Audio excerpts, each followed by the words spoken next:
Hello, hello, how are we doing tonight? I am Merxerain, and I shall be your Dungeoneer tonight in Etrian Odyssey. Take a look at this here.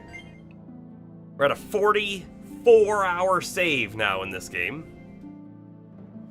And we've just gotten to a whole new stratum, so there's a whole, at least 5 floors remaining at a minimum, but there's probably a little bit more than that left as well. So let's jump in and see what we have to do today.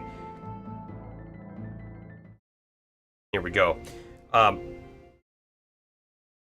want to show something. It's something small. It's very specifically something that I set up only for Heroes of Might and Magic. But check this out.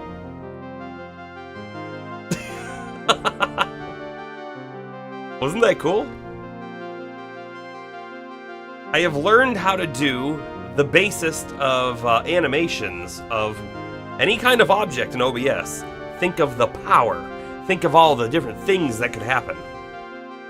I also started looking into a new tool as well called Sammy, which used to be called Leorin Board. It has a lot of power, but there's a lot of work that goes involved in setting it up, and a good chunk of the things it can do I'm already doing through other things like stream elements and whatever, but it can do maybe a few additional things as well, so I'm going to keep looking into it. Might be something I play around with. But anyways, here we are. Our characters are out of TP. Not really out of HP, but out of TP. We're going to need to sleep. But before we do any of that, we need to double check. What does, first off, our quest list look like? We have 3 remaining quests, which is find the fiance's love, find an elusive 100 shell, and a toxic barb. Okay, there's other quests to grab as well, but we decided last time we looked at them that we weren't going to take them right now. So we're not going to look at quests again today, at least not in the beginning. Let's see, how about our inventory? Yeah, our inventory is a little full, 55 out of 60 items, so we're going to go ahead and sell things and all of that before we sleep. Right, we want to double check that if we need to, like, upgrade our gear or whatever, that we don't, you know, after sleeping, then lose out on some extra HP and that kind of stuff. So, we need to also double check. Red Blade, is this in here? It is. How about Bird Limb? It is. How about Rock Coral at 80? Yes.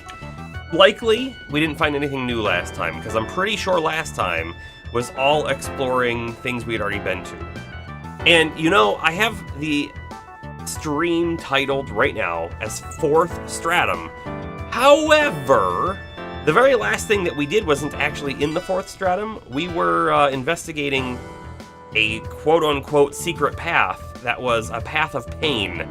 All of the floor tiles were damaging floor tiles, and there might be a little bit more exploration to do down there, although I kind of think we may have hit the end. So when we look at the map, we'll take a peek and see if there's anything else that we need to, like, look at thoroughly before we really hit the Fourth Stratum. But I do fully anticipate we'll be exploring Fourth Stratum today. I'm just going to double check everything. Red Hide, 73. Yeah, Shred Nail. Swordfish. Fin at 66, and Scale at 65, and Blood Fang, and Shiny Goo, and Glass Eye. Yeah. I'm pretty sure we're going to have found everything. So. New item in stock. The War Mace. The Shred Whip. Plate Mail. Fang Glove. Cool. We also have a few extra pieces of gear that I'm at minimum gonna store. I don't think we need to sell those. We have 24,000 N right now. We're looking pretty good on the monies. So, let's see. The War Mace. If anyone was going to use it, it wouldn't be Cerulean, most likely. And the reason why, of course, whoop. She currently has a piece that gives her Tech 4. This is HP, but Tech is going to help her attack with magic, right?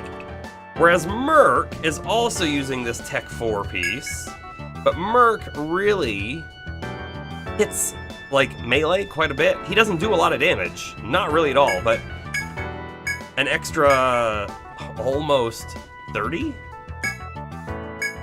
No, sorry, just under 60. Will, wow, I really screwed that up. The attack is currently 53, and it goes up to 70. So sorry, it's just under 20 math, you know. It's gonna help him. It's gonna help him. I think we buy it for him.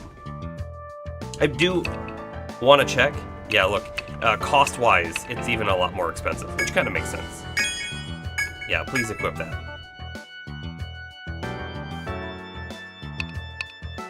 And the whip we don't care about because we're not using the whip character right now. Okay, let's check out our armor. Plate mail. This is where we look at, like, Palmer, who, plate mail is 26 defense versus our 22 and 12 HP. You know, kind of curious. It doesn't quite go high enough to show the stats. I had to check though. Yeah, I mean that's the thing though, right? I could have like little animations set up to like move me from the bottom left over to the bottom right or whatever, and we could use it during this game too. So now that I like know how to do that, I'm definitely going to be using it a little bit more. I think it's going to be fun. We might get some cool, interesting animations too. Who knows? Anyways, we're wearing full body on Palmer, but we're wearing only the stud vest on Violet. So I think this is a good Violet upgrade. 9 more defense, whereas Palmer, going from 22 defense to 26. It's only 4, but we lose the 12 HP. I think this is only a Violet upgrade. Cool. There's also the Fang Glove, which gives strength. Put my face away again real quick. Defense 4 and strength 2, but we're already wearing that on Violet, and I don't think we're going to really care too much about other characters. No, we're good there.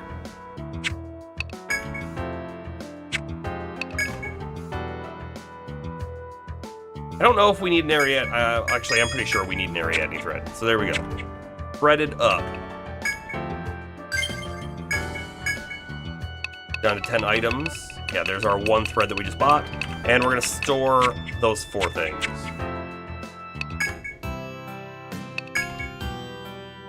Wanted to check to see if they had anything new there. They do not.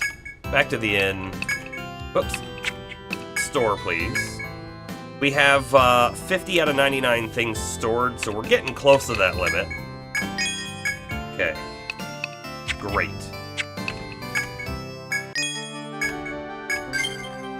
Here we are.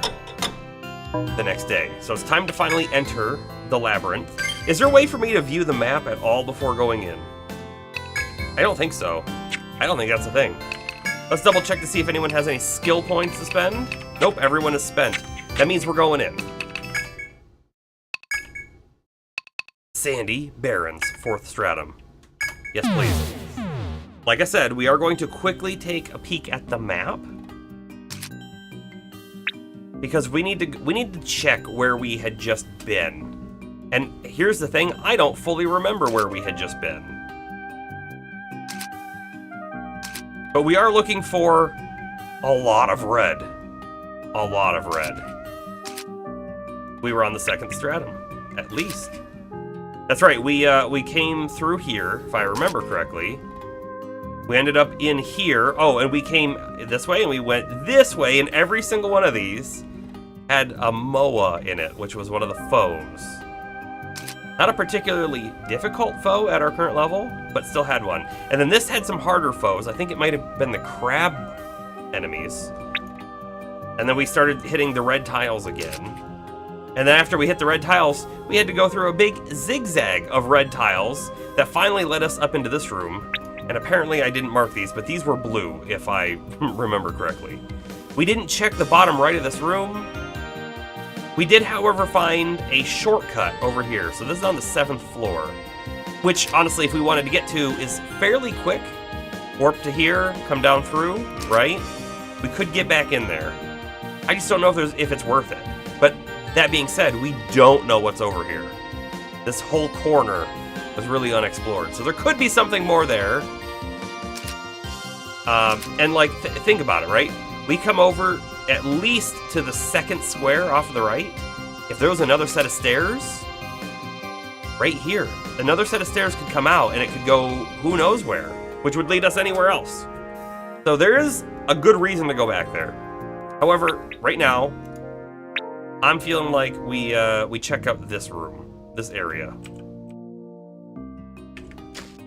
Now, we don't really know where to go here. I'm just gonna go right. A door. We find a door. Oh, and also, flop, flop. I'm not gonna check the door, not yet. Another door. We're gonna do a little bit of mapping before we go through doors, because we don't know what's through there, right? There could be anything in there, any foe even, right in front of our face as soon as we go through. I'd rather check just a little bit on the floor to kind of understand what do enemies even look like in this zone. There's an inspect point right here even.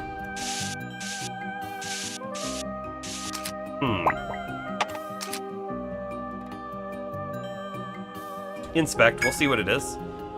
Beyond the narrow path, you feel a cold wind blowing through the spaces in the wall of trees. There seems to be a clearing beyond the wall, but you have no means of getting there.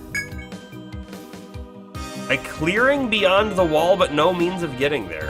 That is a totally different message that I am expecting is an arrow coming through. We know that there's something on the other side. We know that. I don't like this. Oh boy, this just got really interesting, didn't it?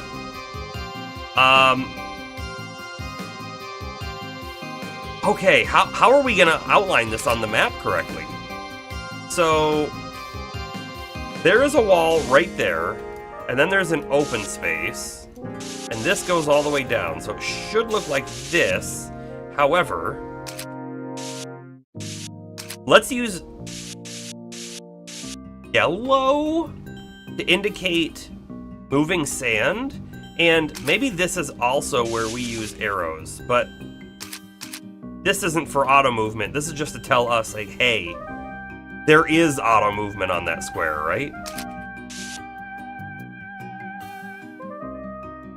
This is wild. I didn't expect this.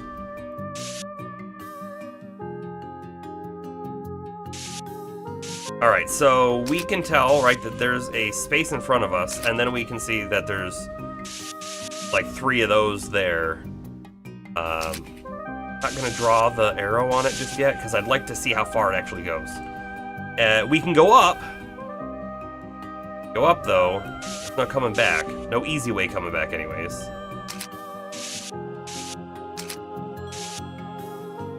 Something I'm unsure of. Alright, see back here?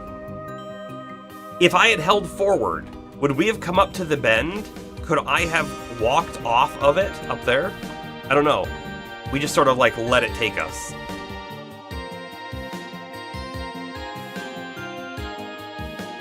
Because if we can, it changes everything. Because right now, if I step forward, we are fairly certain we're going to go over this direction. But we might not have to. Right? We might be able to go straight. I'm also a little interested in seeing what's over here.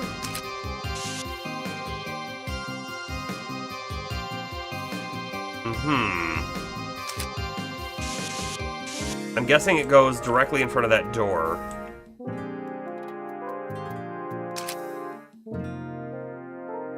And there is actually a space right there, even though it looked like we drew a wall. Alright, so here's where we attempt something. Yeah, look, 1, 2, 3.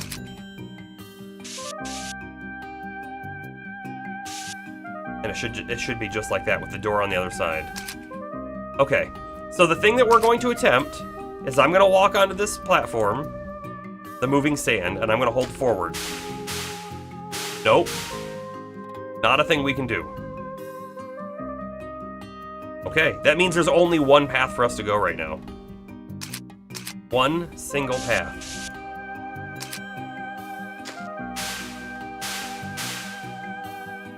Okay.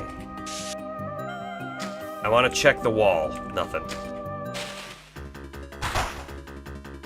Our first fight on the Fourth Stratum, first floor. Gold deer. We'll see what they got for us. Let's do some normal attacks, although you will provoke Palmer.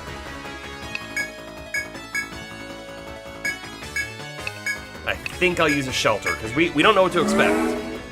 They could be really strong, or they could be pretty weak.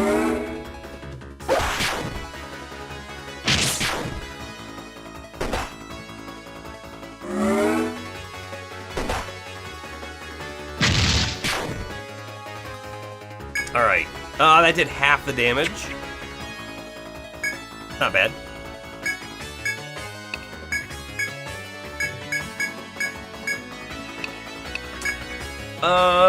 We'll leave him bravery. I think bravery will let us kill this second one in one turn. We will find out. Because we're gonna have Palmer attack as well. Yeah, look at that. Look at that. I will say, we did lose a good chunk of life on Palmer, even though he was defensed up and parried. So definitely some things to keep in mind there. Okay, we have yellow directly in front. We have a wall all the way. Looks like we go 1, 2 spaces over.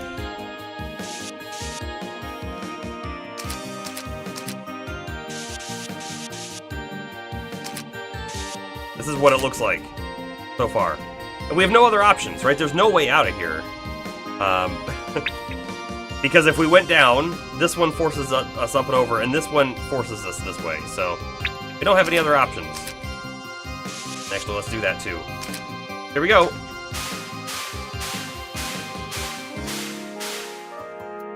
Great.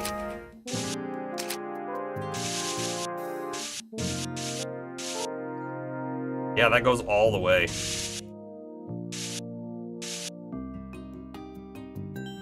That's 1, 2, 3 spaces.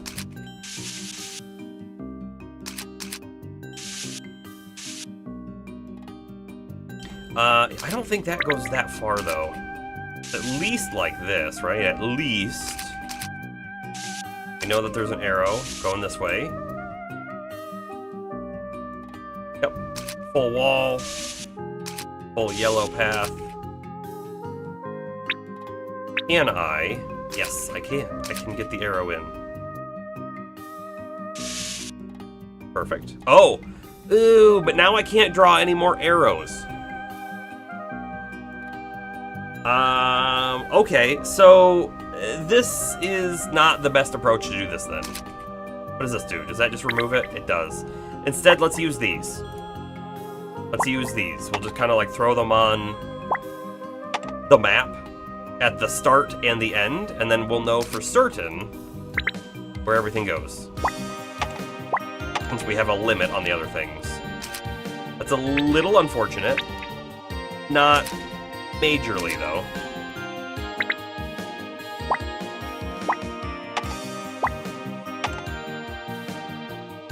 I feel like I feel like on this corner we should do it like that too. Just make it really clear for us.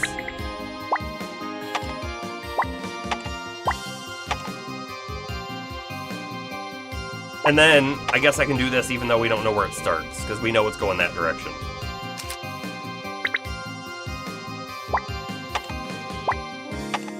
Okay, that'll do for now. Nothing to inspect on this wall either. I guess. Off we go up. I wonder if the gauge down here that's telling us how close we are to the next encounter, every step we take, the gauge, changes a little bit. We're one step closer to an encounter. I wonder if moving on these platforms doesn't affect anything. Also, by the way, I feel like I don't see a way out of here. That's cool. So we have a F.O.E.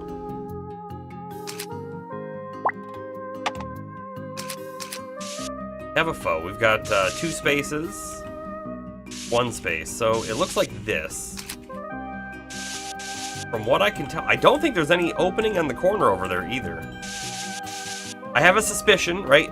We just hit a dead end, which means that there must be a way out through the wall. Inspect right there. So there is a way out. However, we should really attempt this F.O.E., right? Sick wood. It's gross looking. It's pretty gross looking. I dislike how the ends of its weird little finger things have holes in them. Cleaver. Palmer. Provoke. Should we expect this to be a long fight? Because if it is, we want to start Astro with Bravery and not Shelter. If we think it's going to be a medium fight, we don't care about the TP song, right? That's specifically the thing I'm wondering. Let's pretend that it's going to be the hardest fight we've got. Let's start off with Bravery. Oh, poison's not great. How much HP? First floor poison was 75.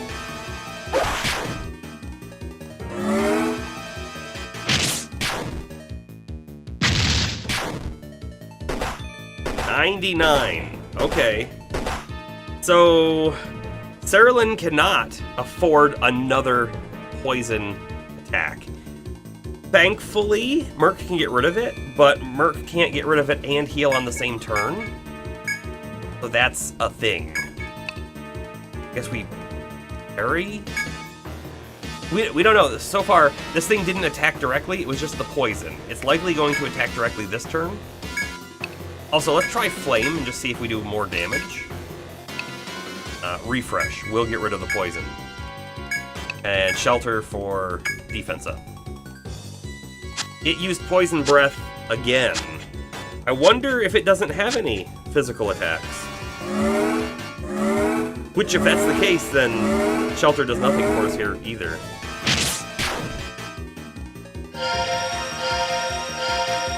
At least its poison attack went off before we used Refresh. Otherwise, Cerulean would be dead right now. I'm gonna have Palmer attack. And we will do a South 2 this turn to ensure Cerulean doesn't die. Of course, everyone's poisoned. Oh! No, everyone's not quite poisoned. If we win... Yeah, there we go. Okay, so we didn't even waste... Throbvine. That's a terrible, terrible name. Throbvine. We didn't even waste our TP on Merc, which is great. We can do that. Heal everyone up. Just checking all the rest of the walls, as you do. Nothing else to see here. Inspect.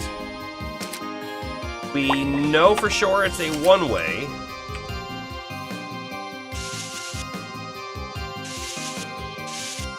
Can we go back? It is a one-way. Okay.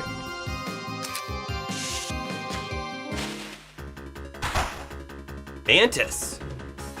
Now, it's got the same model as the Stalker, which was a foe back on the 3rd floor. I wonder if this Mantis, who isn't a foe, is actually going to be stronger than the foe was. Let's just do a normal attack. We'll find out how much damage it is. It is technically a normal monster, so we don't maybe need to waste all of Violet's TP. I will still shelter. Because I don't know if this thing's going to have crazy AoE or anything. Ooh, Violet did almost no damage. I bet Fire will do a good chunk. Yeah. Oh, and it's almost dead now. Okay. It might be really strong, but it's really weak to magic, is what it turns out here. And it looks like it has low HP anyways. Look, Cerulean didn't even need to go. A Nyx Scythe. Ooh. I love exploring and finding all the new monsters and new items. It's awesome.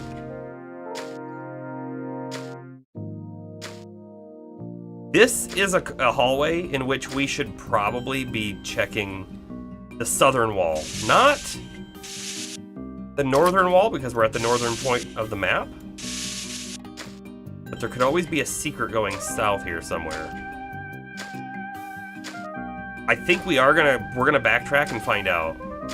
Not honestly that worried about the enemies on this floor. Not yet. Nothing's been too crazy. Okay, so we get all the way here. We're just gonna head back and check the wall.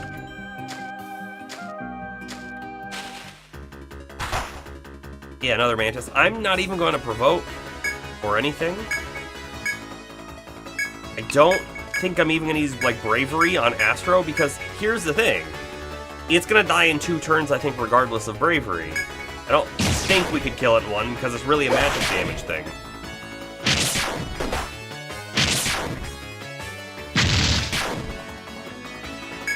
Yeah, like, look, it's toast. I do wonder if maybe Astro could use Shock, Frost, or Blaze on turn 1 on, like, Palmer. Someone who will hopefully go after we cast the spell. And then we could kill it on turn 1, maybe. Also, it's weak to fire. Great. And it looks like it has a conditional drop, which is not great.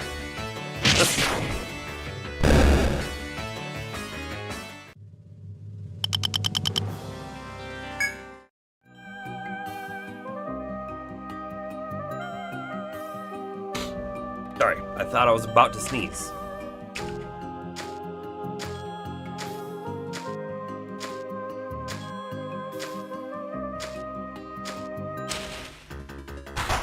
I'm gonna be a little surprised if there isn't a secret wall. I really thought that there would be. Okay, Gold Deer, by the way, weak to electricity.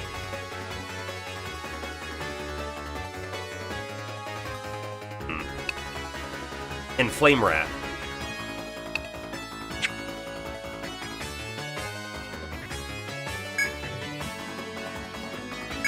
Palmer will provoke this turn. That feels like a good move.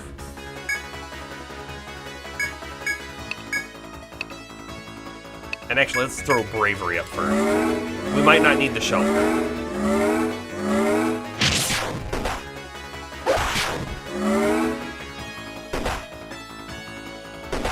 We might want the shelter. Okay, then.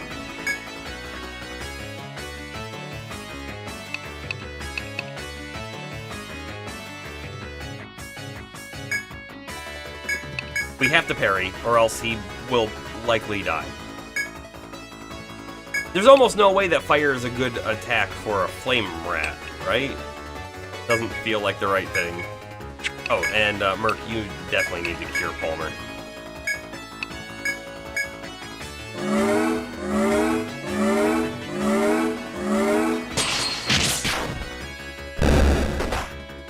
Oh boy.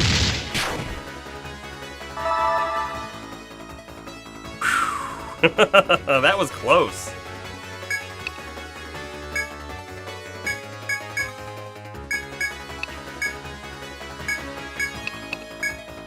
You know, Cure 2, not even half the HP recovered. It could be a situation where we should be using Cure 3.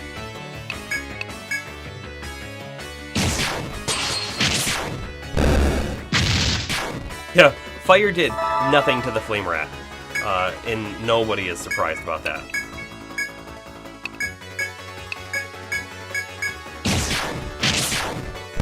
Ah, and it's weak too. Okay. A shiny horn.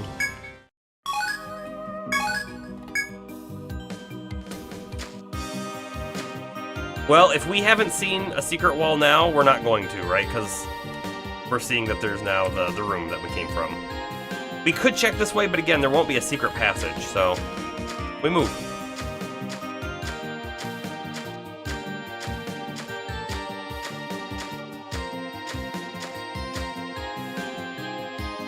Now, technically, right, this hallway could have secrets on both sides. Not the most interesting gameplay, but I think we'll check the walls as we move through. That way we don't have to backtrack.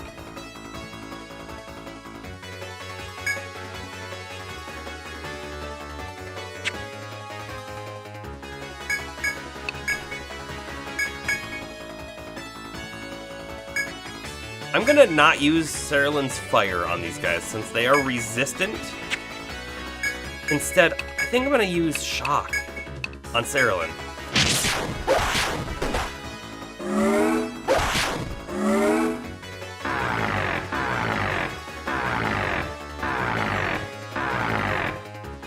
Hold up. Palmer lost Provoke.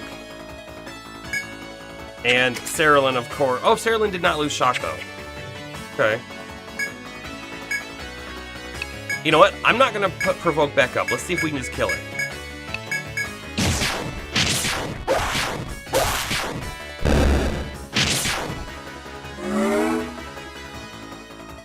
Powering up for a strong attack. Hopefully we can kill it before it makes its move.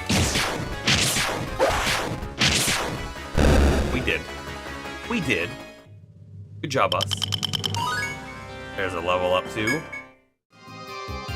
Love to see it. Let's take a peek. We were looking for Violet. X points in Tornado. Well, we've maxed out Tornado. We've maxed it. So, we have options, right? Do we want to go for something like HP up? Which, I think it might be way too late in levels to do this. PP up, probably still too late in levels. We could get, like, if we got a level of Laser, we would be able to combo this with Cerulean. This is a thing. Got attack up. I hate lowering, again, our defense. And max HP? It says greatly strengthened attack, but I don't know about that.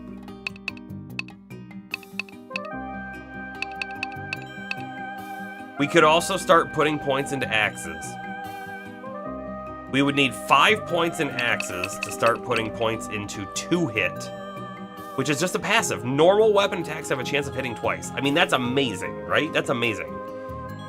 And then eventually we get to All Slash, which is just a big AoE hit. It's the group 2 to 4 times even. All right, that's our plan. 5 points in axes. At least 3 points in 2-hit. I sure hope we don't regret this.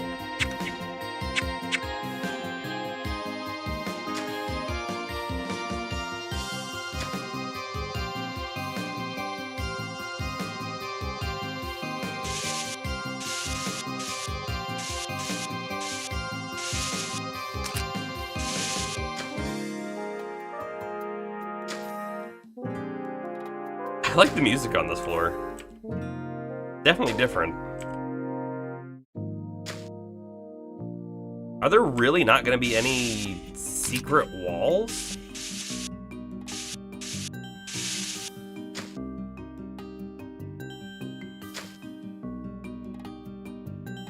What kind of dungeon is this? This is the Walk of Shame, is actually what this is. Think about it. If we take the wrong path, way back here, if we take the wrong path, we end up over here. And if we end up on the right side, we have to go up and we have to take the long way back around. That's what this is. The Walk of Shame. Still surprised about no secret walls, though.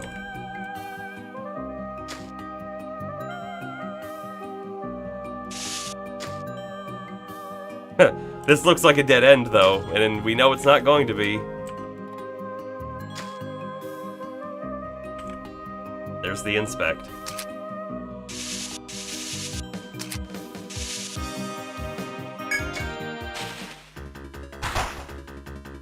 Okay, so what is this? Basically, 0 damage from fire. Good ice damage, however. Only 333 HP. Really not a lot. I'm just going to attack with everyone. Should fairly easily kill the first one, yeah. I could have probably divided it up a little differently to ensure that we didn't have any wasted damage on the first one, but oh well. New item, heated fur.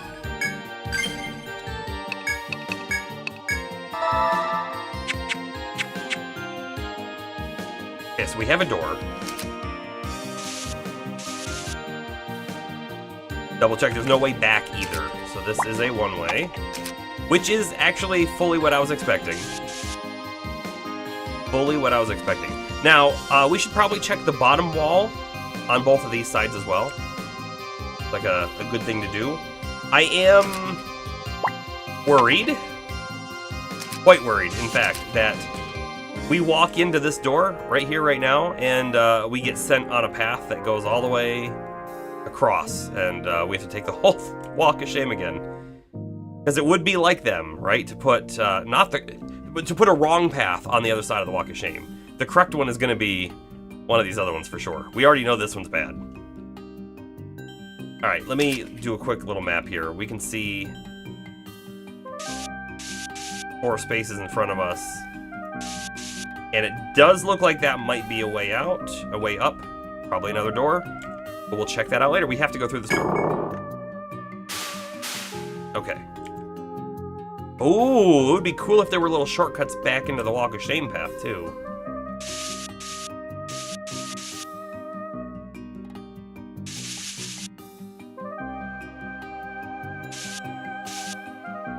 At least 3 walls right there. Okay, we need some yellow.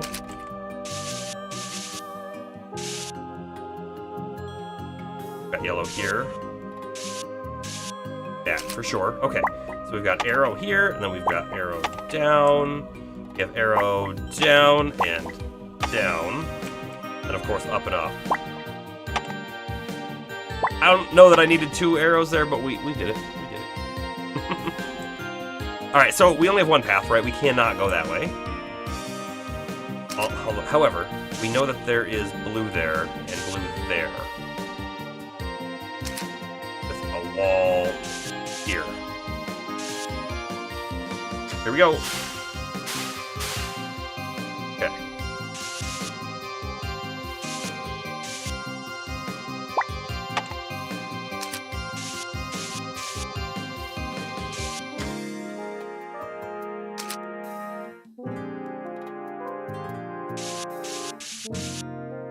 Four for sure, 1 there. We saw that that's blue. Okay.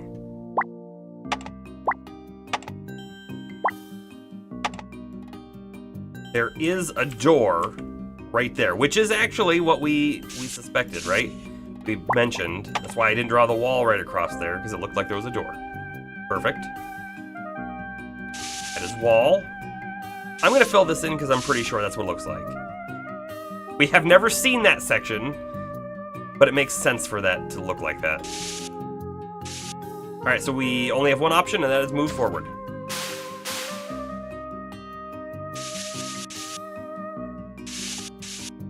They've done this on purpose, by the way, where we can see that the moving platform, if you will, it's basically a treadmill of sand or something, but we can see that it moves out exactly to our viewing distance. They've done this on purpose so we can't make any guesses exactly on what's on the other side. A little dirty. Alright, we have a blue path right there. There is a little danger in me using the blue paths right now, in the fact that, like, a lot of times blue path means we've been there. We actually haven't been here, but we can see that it's solid ground. I could just leave it open. It's an option. One that I don't think we'll take, not right now.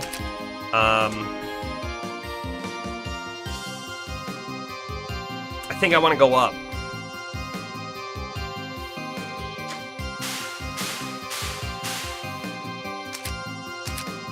Blue. And then this one's weird.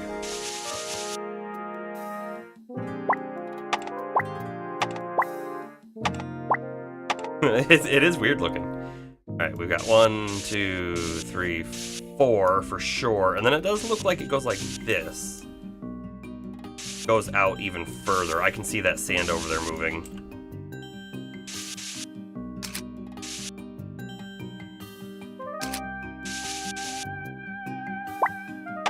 Okay, this could take us back, right? A bit of a ring. We wanted to. But we have to make an assumption that there's more sand, right? Right here.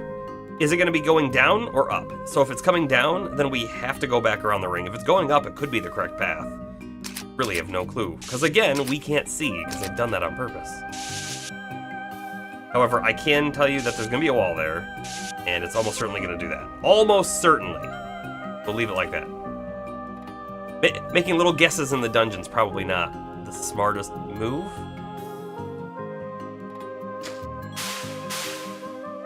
Okay. Let's look down this path. What do we have? We have 1, 2, 3 of moving. Like that. Interesting. Interesting. Okay. We can tell we have a blue floor there. And yellow floors, at least there.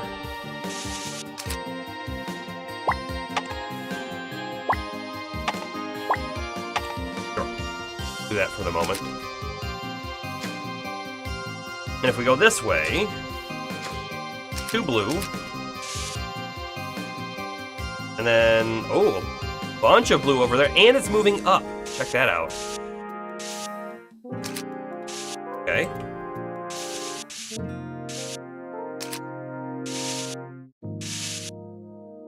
Did I mention I like the music in here?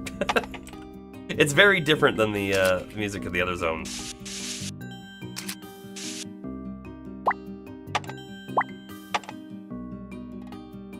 There is a sneaky little section right in there. We have no idea what the other side looks like. We can't see if it's a wall or not.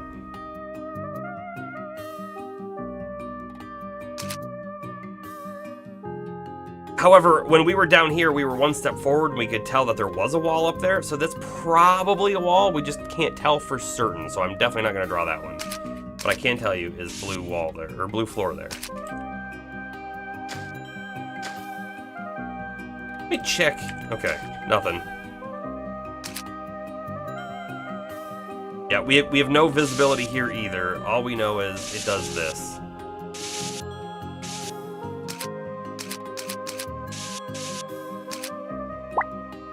I'll just put one arrow there.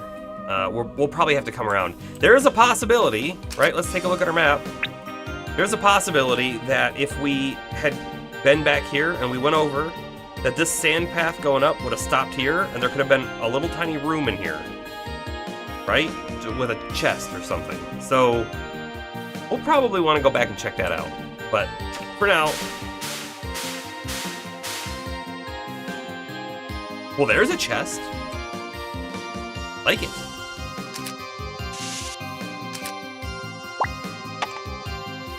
We got walls all the way up.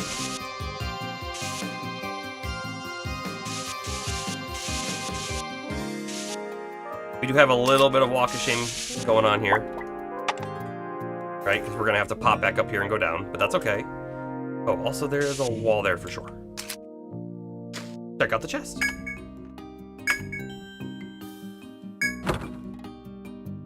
Obtained. Yaka B. What does that do again?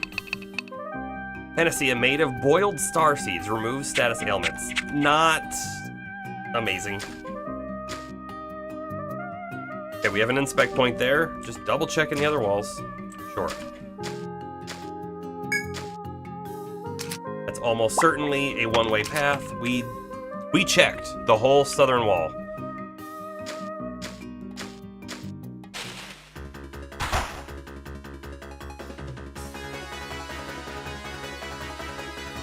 We have a boost meter now.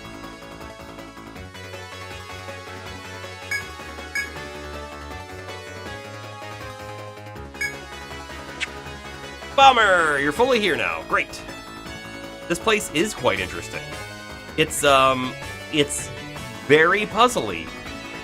As in, it's got moving platforms. It's kind of like the water level was, but different in its own way, and I'm really enjoying it so far.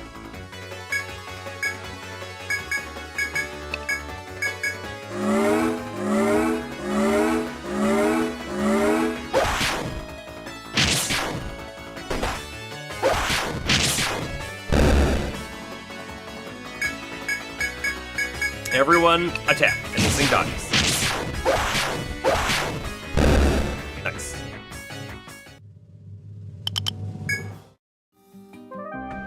So, yeah, it's kind of deserty for sure. Let me show you what we know so far about this map, right? We came in over here. We actually went all the way off to the right, and we saw that it said that there was a clearing on the other side of the wall here. So it's a different message. We've never seen that message before. But we can assume there's probably a way in right there. But as you'll notice, there are yellow paths, and the yellow paths are moving sand, and I've got arrows to indicate which direction they're going. And we ended up taking the path on the right that led us all the way up, and we had to fight a foe. Well, we didn't have to, I could have escaped. But then we ended up here, and we checked all the walls, all the way down. This is essentially just the walk of shame, as in, you found the wrong path. Walk it all the way back around. Getting Mega Man Undernet flashbacks? We should have made a map for the Mega Man Undernet. You know what? I think I want a tornado. I think I do.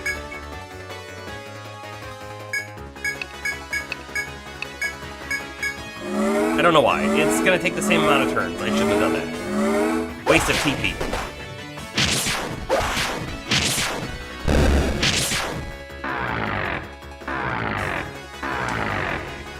I bet you it's almost dead.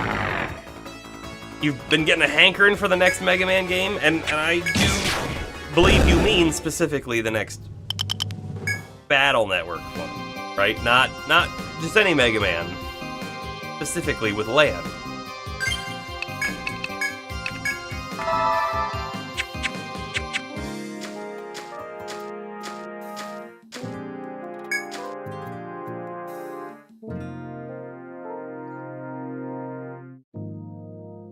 Alright, in the interest of checking out new area, we'll go straight.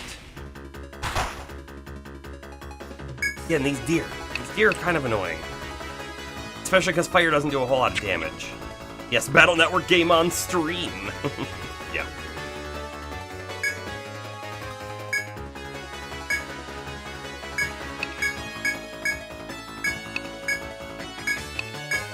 I'm hoping this kills it. I don't know. I don't want to keep using stuff on Astro either. That didn't even like do half of what I thought would happen here. I made it worse. That's what happened here. I made it worse. We should have done the same strategy we did last time. Alright, everyone auto attack and it should die.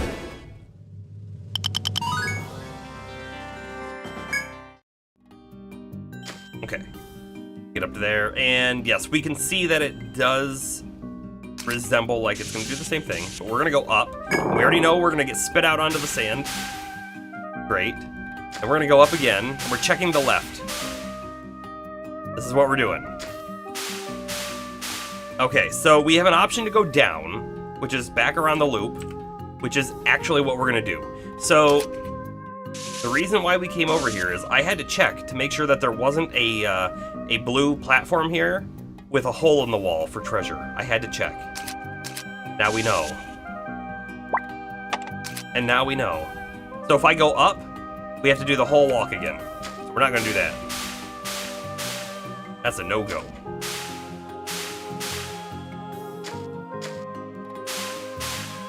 Okay, we have other paths. We could go up twice. This is likely another dead-end room for the Walk of Shame, if I had to guess. But we don't know. Let's go check that one out.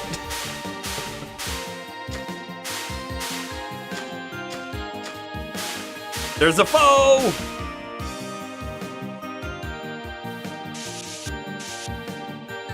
There's another foe and some kind of gathering point.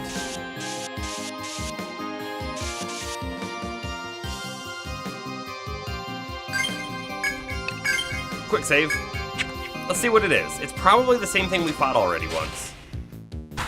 It is. These things are super nasty because they just cast poison every single turn. I guess technically they don't have to. They have another move, but when we fought it last time, it just kept poisoning over and over again.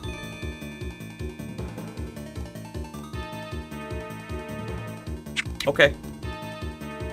We could use Cleave to try to kill it faster. We know that there's another foe down here. It might start making its way towards us. So maybe we would be best off to do a little extra damage to this thing. So we don't happen to have to fight two of them at the same time. I don't even think Palmer's gonna provoke. I don't think it's gonna matter.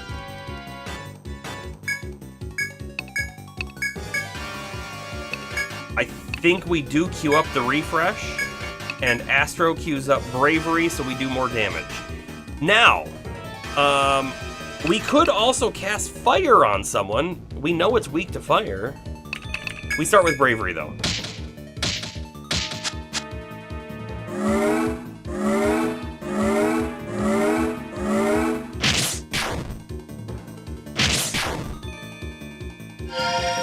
Goodbye, poison.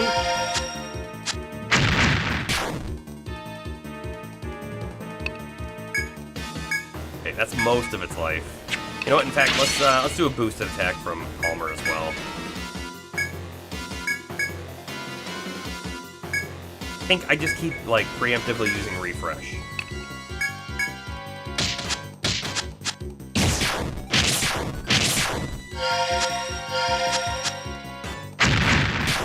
If this thing had more life, here's the problem. If it had more life, we would want to use Blaze from Astro, almost certainly. But if I had used Blaze last turn, it meant Astro wouldn't have done damage last turn, but we were probably still going to kill it in 2 turns anyways. So here we are, final turn. Meh.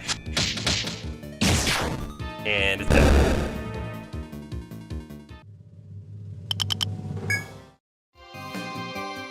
The other one is moving.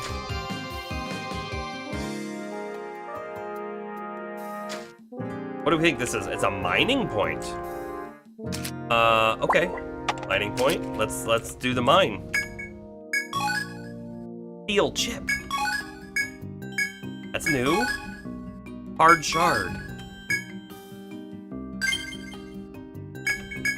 It was steel tip, steel chip, and hard shard.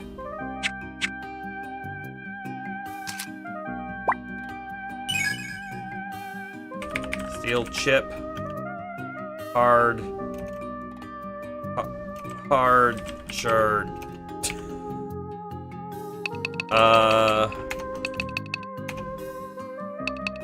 Steel chip, Hard charred. We will look at that later and go, huh? What? We still haven't found the way out.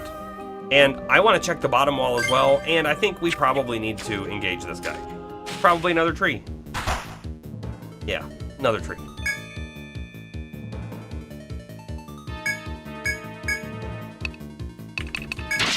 Do a boosted flame here. In fact, let's maybe keep using fire, because we know that flame does slightly more damage, but because our fire is maxed out and our flame isn't, it's probably better to just keep using fire. We'll be losing a little bit of damage. Probably not a lot.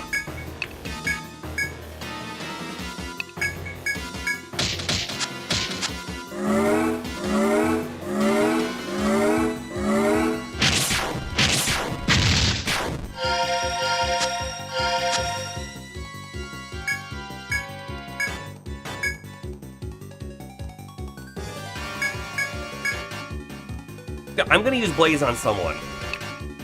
Not Merc, because Merc's gonna keep using a refresh, so how about we just Blaze on Astro?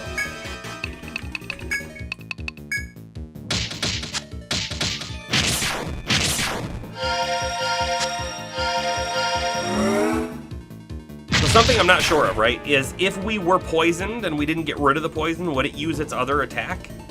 Because all we see is it just keeps using poison over and over again.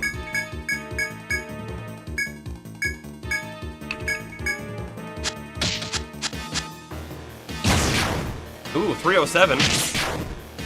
That's pretty good.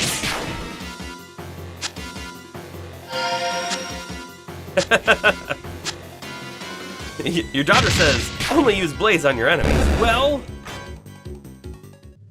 I can't argue with that. That makes a lot of sense. No passage down. No passage right. Passage up, though. Which is what we expected to see, a passage up.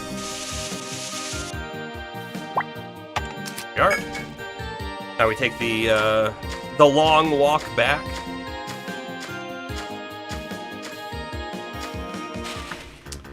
Bomber, how did you deal with your own foe earlier today? The one that I clearly saw in that picture. Hold on. Actually, this would be way better for Violet to use Tornado here, because I'm pretty sure we'll just kill them all. Not even going to worry about any other attacks.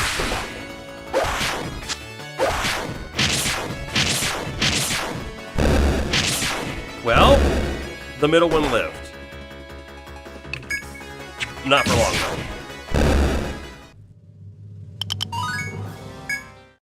If I had to guess, it was some kind of spider foe.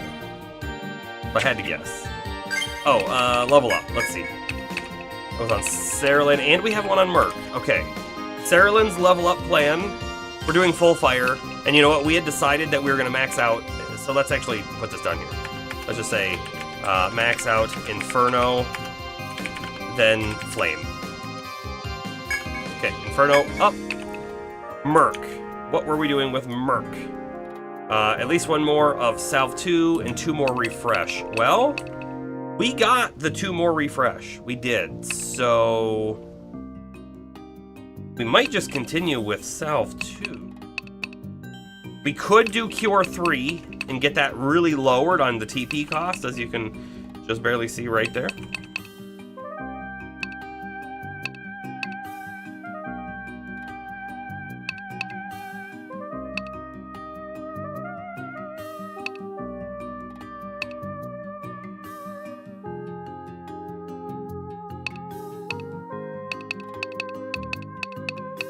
We have a remove binding spell as well that we've never really considered. Still don't even know that we need to. It's like the binds on us have been a very minor inconvenience, but not a massive one. When you fought that foe, you used parry a lot. That makes sense. I can understand why you would do that. It was hard because you were in a 3-foot tall crawl space, but you beat it with only half an HP left.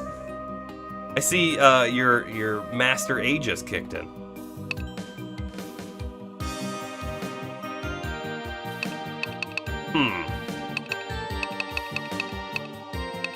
I am thinking this. I'm thinking we do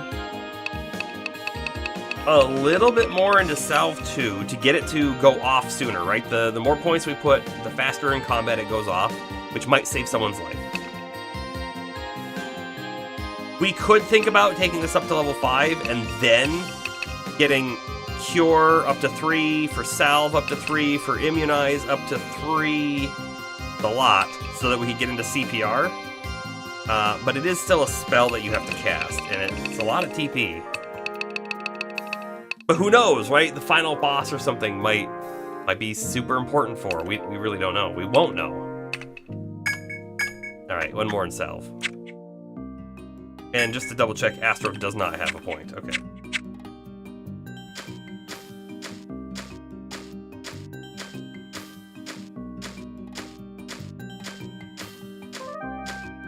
It is such a long walk.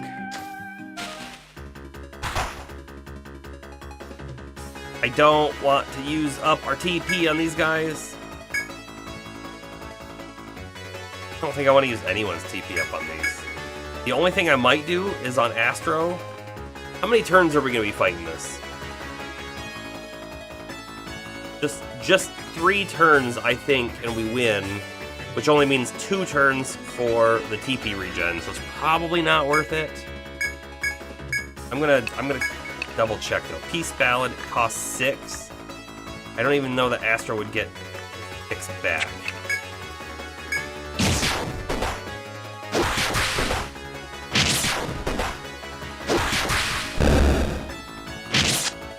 Oh, come on, Palmer, you missed.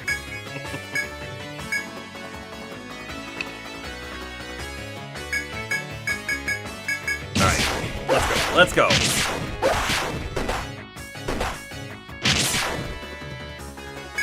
And I didn't calculate that out correctly, that's for sure.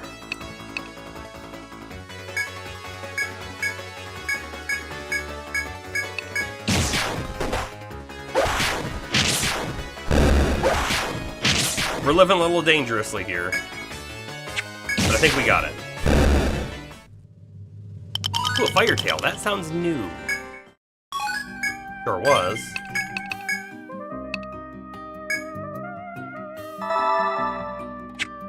You know, we could also put more points into Merc's Patch Up, which is the auto heal after battle. I happened to notice that Palmer, your character was at 90 some HP, 90 something, and then it was at 130. So getting about 40 HP back for free after combat's not bad. If we max that thing out, and who knows, like 100 HP just free after every battle would really limit the amount that we need to use our Healing Touch, even though it is only 1 TP.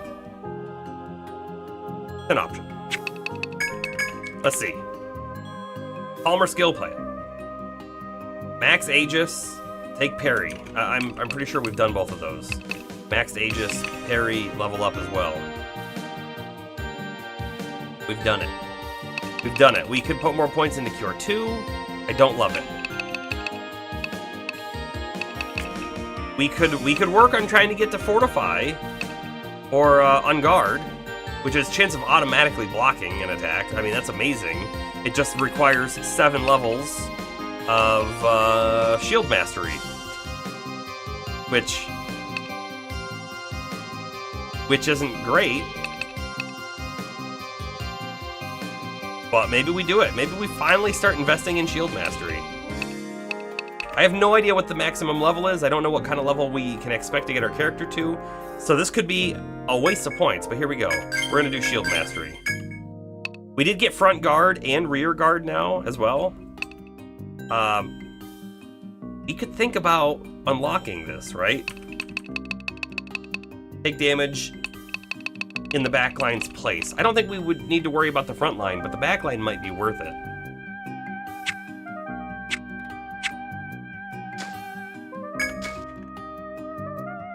Okay, so our options here are to go back all the way up here and go this way, but then this goes down. We have no idea where this is gonna go. We could go back to this position and go over. We could check this door out, although I have to assume that this door just goes 1 up and then over, and then you're back over here where we were.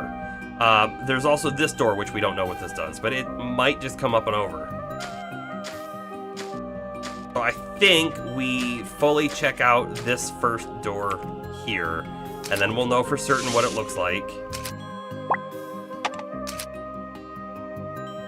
Does Palmer have a shield equipped? Always. I liked what I saw there. I don't know if you saw it, but we'll see it again right here. So, what I liked what I saw was that the fact that there was a way back down. Really needed to do a loop somewhere. Yeah. I'm gonna move somehow. There we go. That arrow to there.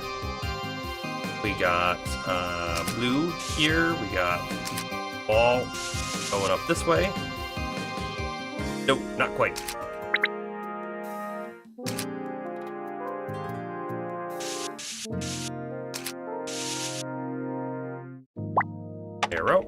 Arrow, and we definitely see a blue spot right there. You don't want to lose out on that. And there is definitely a blue spot right there as well.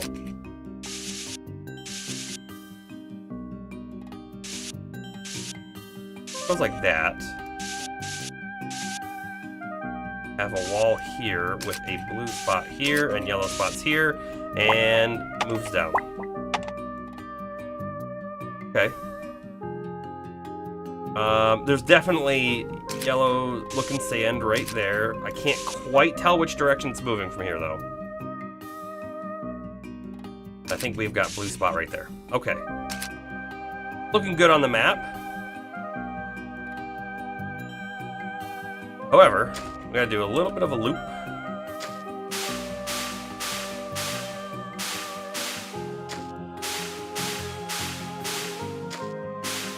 Okay, so the one spot we haven't taken on this side of the map yet is now right here. Oh, check this out.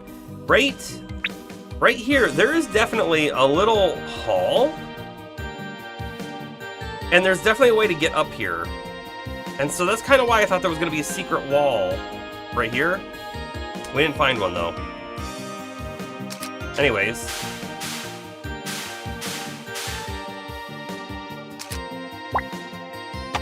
Okay. Yellow. Wall, and now what do we got? Got this. That. And 1, 2, 3, 4. But only 3 on the other side. Sand.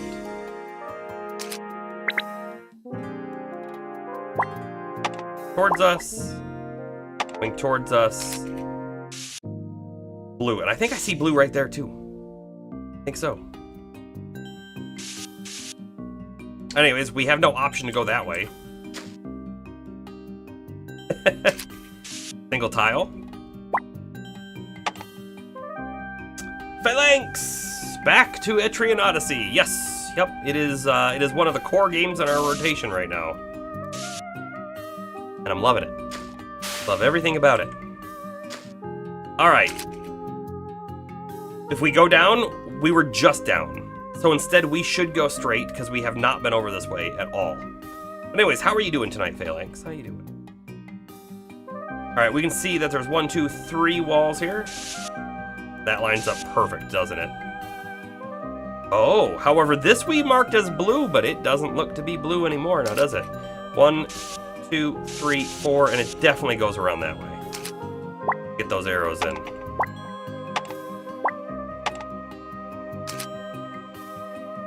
Okay, we have this wall here. It's got to close off here, and then we can see that there is blue right on the edge of there. Am I gonna play 2 and 3? Eventually, yes. Yes, I am. Here's the thing, right?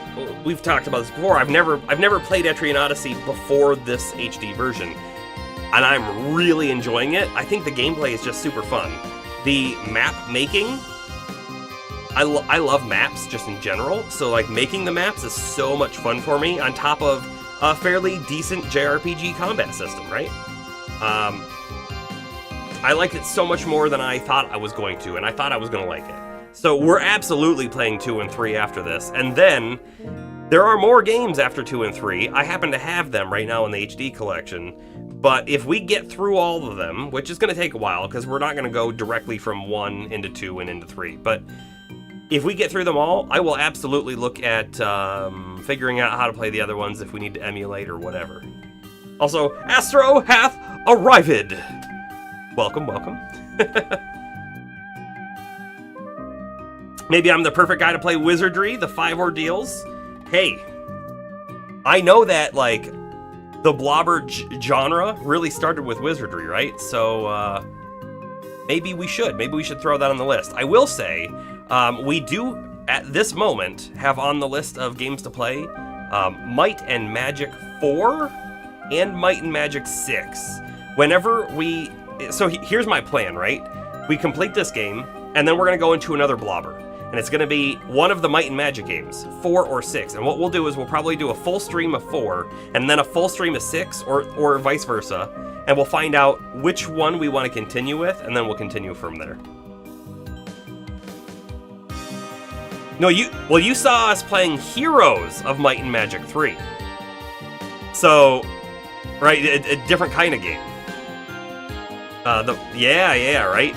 Heroes of Might and Magic is the world domination kind of game with the turn-based and the turn-based combat and all of that, whereas Might and Magic is the first person, like what we're doing right here. And I'm really enjoying Heroes of Might and Magic, and I can only imagine we're gonna quite enjoy Might and Magic as well. Oh, I was hoping for a way to get, like, out of there. We didn't see one. But we can see that there's a wall right there.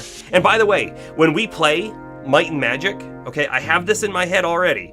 We're gonna need to map, but the game has no built-in mapping tool. So I think what I'm gonna try and do is I think I'm gonna have, like, a Google spreadsheet that will be formatted to be in squares instead of rectangles. I will have it shared, but only read-only for everyone else. That way anyone else who's, like, watching the stream and wants to, like, watch the map in real time can do so by just opening it up on their browser. And I was also thinking I could set up a secondary window to show up on screen that is just a representation of the map, which I think would be so fun.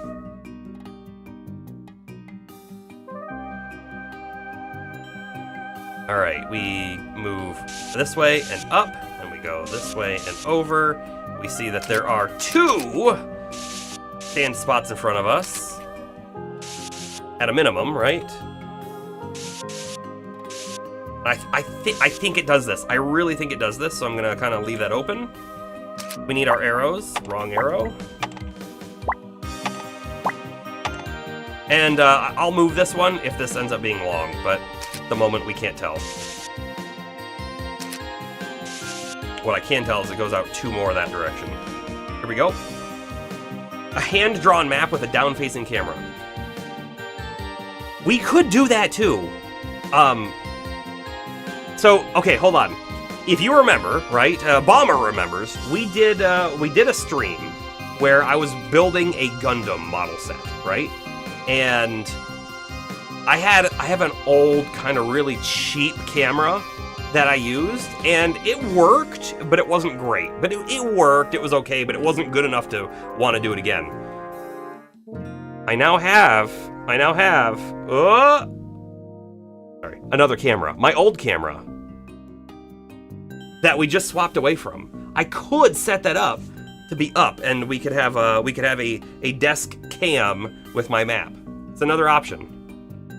Astro, you remember the Gundam as well.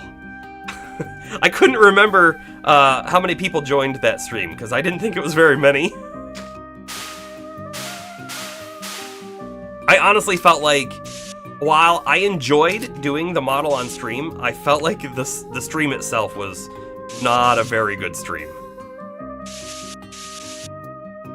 But if we had a better camera, you know, maybe it could be an option we consider again. And we do have the better camera now, technically.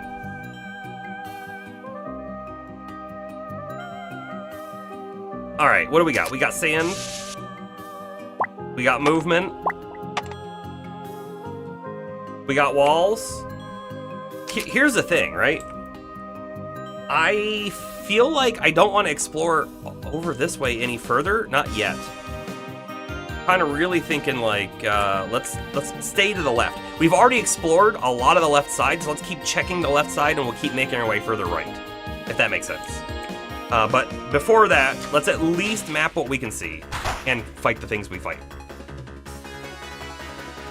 You brought up the hand-drawn mostly as a joke. I mean, it might have mostly been a joke, but I don't think it's a bad idea either. Because we could do it, that's the thing. We could do it, I could set it up. I don't have like... I don't have a real mount, right? So I have, when we did the Gundam stream, I have a light that's just an LED strip about this big, okay? That's on a pole, and the top of the pole has an arm that's bendable, okay? I have two of those lights. I have one right here, okay? And the one that's right here, its sole purpose isn't actually to illuminate me, it's to illuminate the green screen.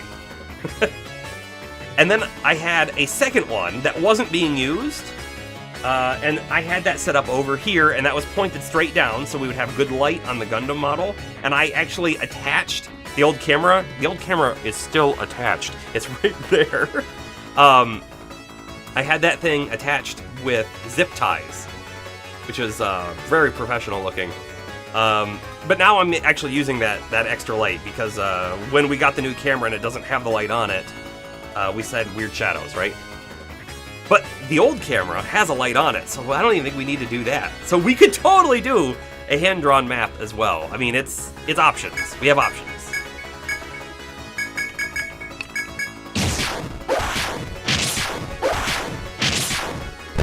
I do think the idea of having the ability for chat to load up the Google Sheet that is our map is a really fun idea, though, so that's probably what we'll go with. That isn't to say, though, that I would be opposed at all to doing hand-drawn anything in the future. Because I also think that's fun.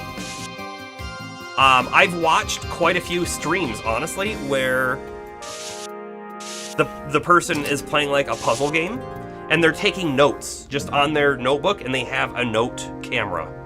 I've seen that. That could be fun too.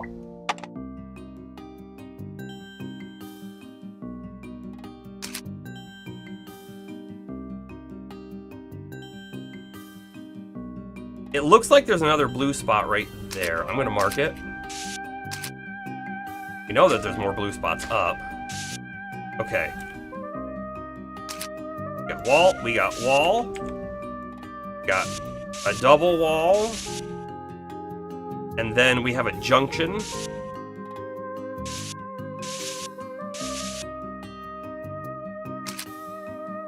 Looks like this. Again, I mentioned this before, but normally we don't draw the blue floor panels until we've walked on the space, or until we've at least basically been right next to it.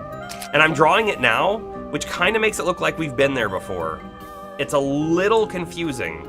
I do acknowledge that, but I also want to make sure that if we know that it's not a moving sand panel, that we mark it. And I don't have a better option other than using the red tile. You know what I mean? Because if I leave it uncolored, then we're not entirely sure what it is. It might just be a spot we haven't seen yet. You know what I mean? So, that's what's happening. We're gonna go back down. Also, I totally forgot to put arrows on this. I'm gonna go over this way. Yep, new junction. What I thought was gonna happen.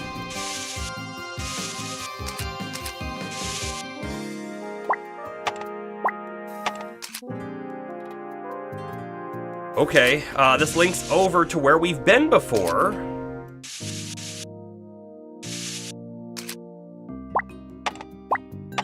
Alright, do we want to go left? I kind of think yes, honestly. We have a little bit of looping to do to get back around. That's okay, though. Alright, we've never been here before. Ooh. Like, solid ground. 1, 2. Unexpected! We found Chlachka.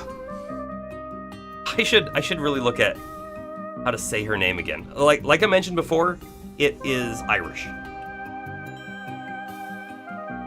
Continuing through the lonely forest of flowing sands, you notice a fellow adventurer. The black-clad, flame-haired girl notices your presence and turns to you slowly. You, from Serenia, you've come far.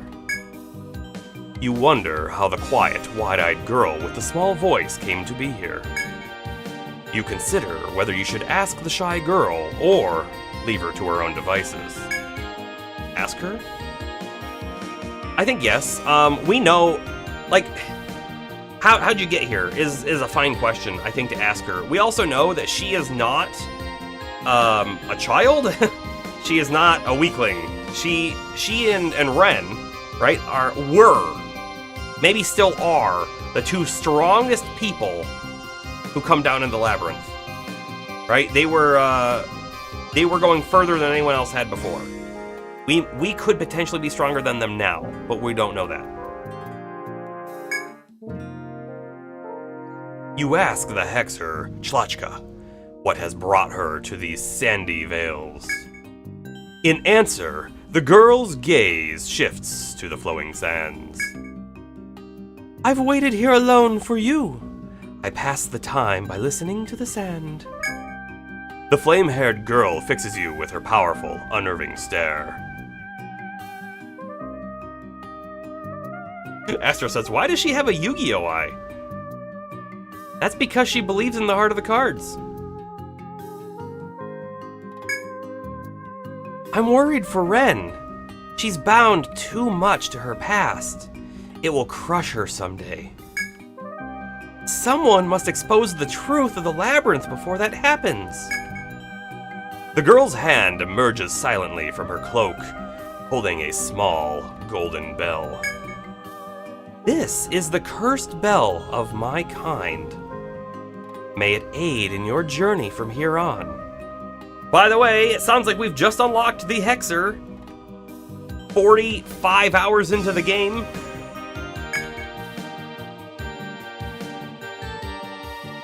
The timid girl hands you the bell without another word, then goes silently on her way. You tuck the bell into your pocket, then watch the girl until she disappears. Obtained Hex Bell. That's gonna be a valuable, right? Bell, important in a Hexer's training. Take this to the Explorers Guild to begin registering Hexers. Ooh, that's cool. Hey, here's the problem though, like, we are so high level, so far into the dungeon that I'm like, do I really want to start a new character? I don't know. It's a thing. I'm sure the character is good, right? We looked at the Ronin, and we know that the Ronin was good. It had some really cool moves. Also, this is a new guy, Sabermaw.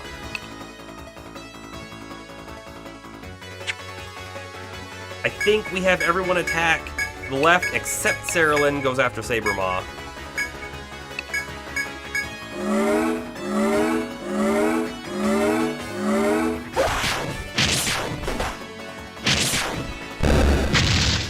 Oh yeah, that thing's weak to fire.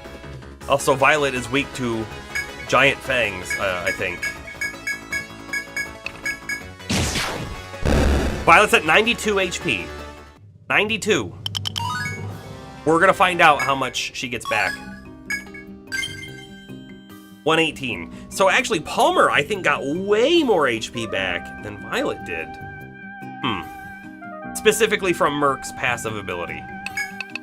But we will use his non-passive ability, Healing Touch, right now. Alright, what do we got here? We've got... It, I'm sure looks just like that. We'll check it out. Something this way.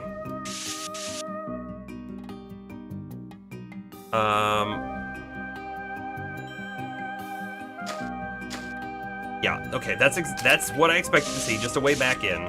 But over here, I'm betting there's a chest. Or a dead end. I bet you this is a quest location. Has an inspect. It has an inspect.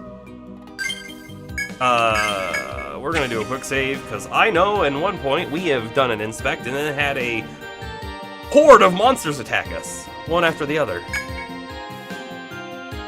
Oh, as you walk through the forest, a wall of trees will block your progress. Man-made hollow is in the tree before you, waiting to receive something.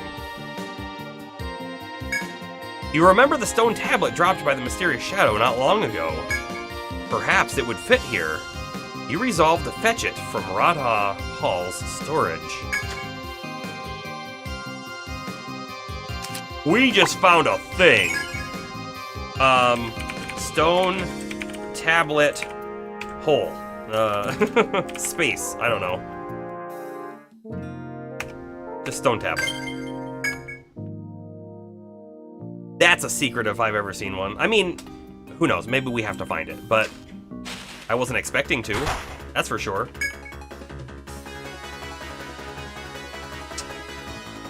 I really want to know what what we have to do this thing in order to get the special item to drop off of it.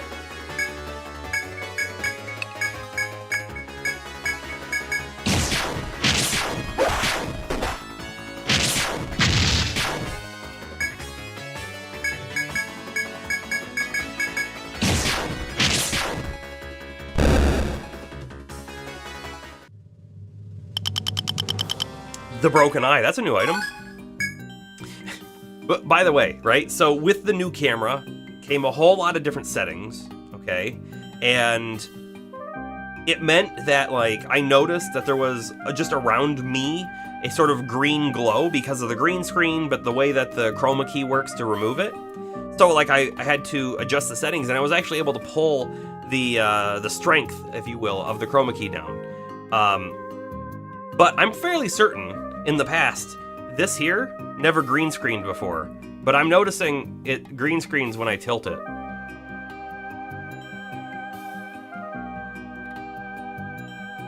Which is funny. Alright, how do we get back to where we want to go? I think we go straight down and then back up and around and over. Yeah. Whole long way.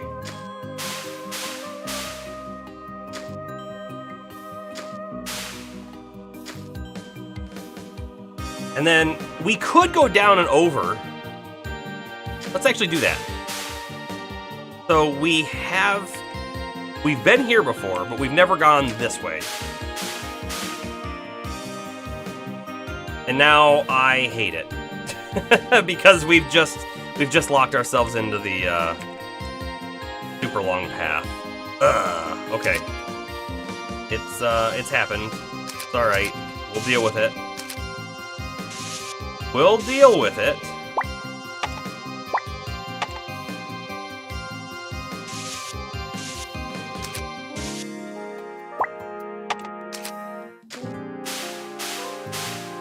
We had to take it at some point, right? Or else we wouldn't know. And if we didn't know, it would drive me crazy. This is Stratum 4, yeah.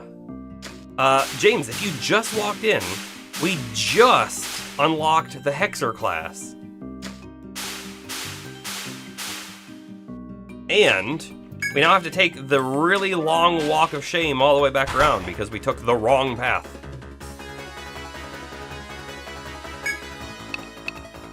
Man, Cerulean is useless on these enemies, really.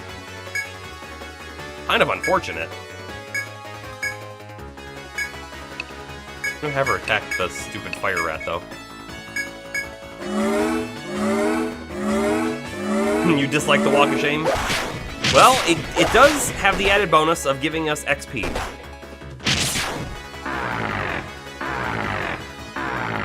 And the secondary bonus of taking a lot of time.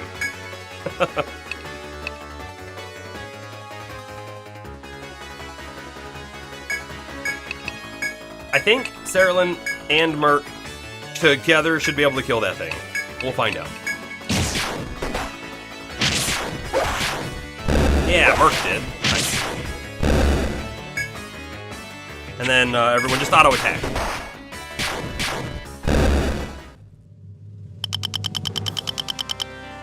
And the added bonus of getting to hear the great debuff sound over and over again.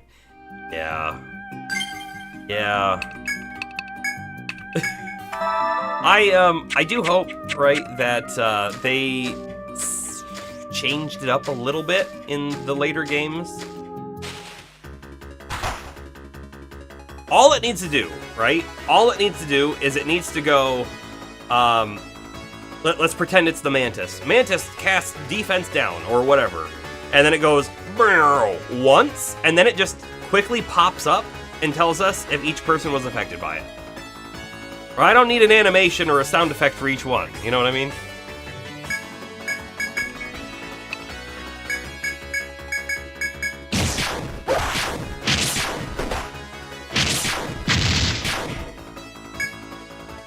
Auto attack. Okay, we got it. We've done it.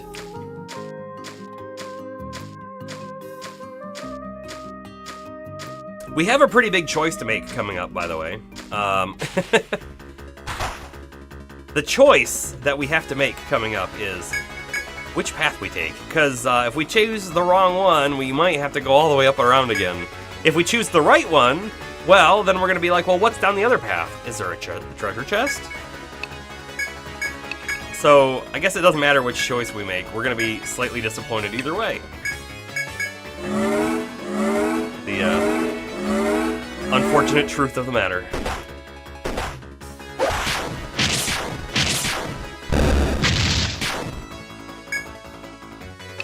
Alright, we'll let everyone else kill the fire rat. Sarah can do the saber maw. We should at least make the backlog Hexer character for Dark. We should probably do that, yes. Yep.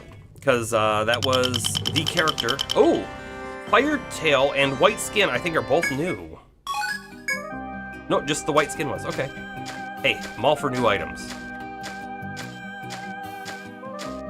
Yeah, when we go back to town, we will make a Hexer, because here's the other thing, too. I would like to see what abilities the Hexer has. Because as far as I'm aware right now, right, we can't even look at the abilities because we can't even create one.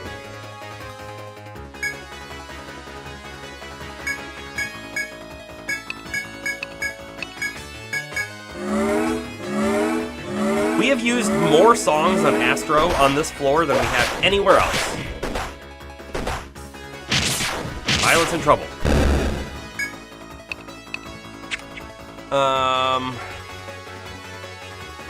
Violet is in trouble. I'm not happy with that.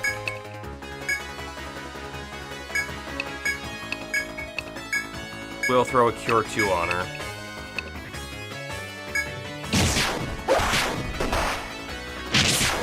Violet went down! Everyone panic!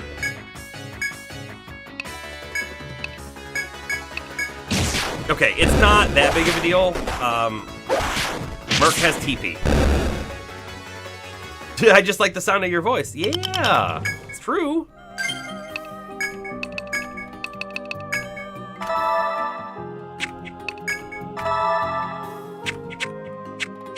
What's also true though is I don't want to run out of TP on your character. Runs around with arms flailing. Well, Palmer, the character didn't really fail because I didn't use any of the moves, so it's my fault.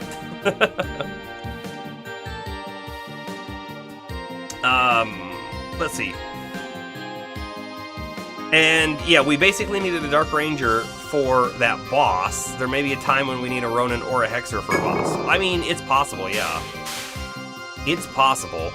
Okay, let's take a peek at where we're at. If we go right, that's going to put us exactly back to where we were before, and we don't want that.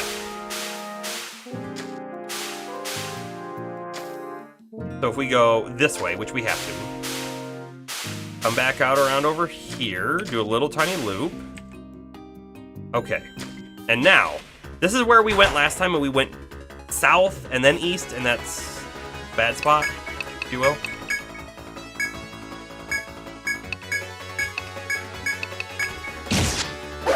What? Astro missed! Inconceivable! If Astro hadn't missed, we would have defeated this thing in one, like all three of them in one turn. Okay. So we gotta go this way. And we have to go this way. But here's where the big option comes into play. We can go left, and we can go straight up. And if we go straight up, it goes to something. This could be the stairs down to the next floor. This could instead be a F.O.E. or a chest or a nothing. And then we have to pop up here and take the long way back. The other option is this over here. We go right, and then we go up. And now we can see 3 different paths, interestingly enough, and something up this way. Which, again, is either going to be the stairs, or we have to go take the walk of shame again. So I don't know. Let's just go. It's such a hard choice. Let's just go left. We might have to do a whole nother loop. We do! Great. Let's at least check all the walls, make sure there isn't a secret, like, somewhere else there's one. Like, right here. This would have been great if there was a way back right here. There wasn't.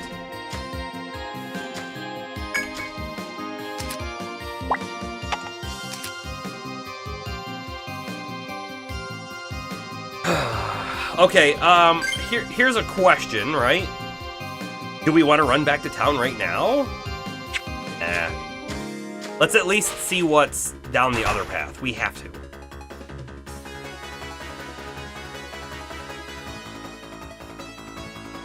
You know what? We have another option. Like, we've done this before, but if we take out the 2 guys on the sides, they're the real scary ones, and then we throw, like, Provoke, and we use Parry on Palmer. Palmer's gonna start losing some TP, but we could get the TP song on Astro going for everyone, and get everyone else's TP regen. Like a way to heal ourselves without going back to town. We could do that. I don't love the idea, but we could.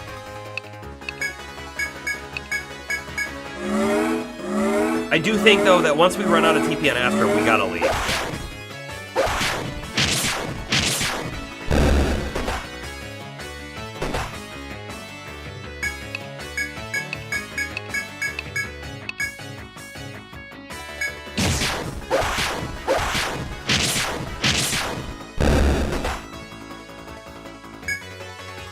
Auto attack should finish it. Yeah. It is so weird that Cerulean and Merc, when using melee attacks, will attack before Violet and Palmer. You would think that they shouldn't.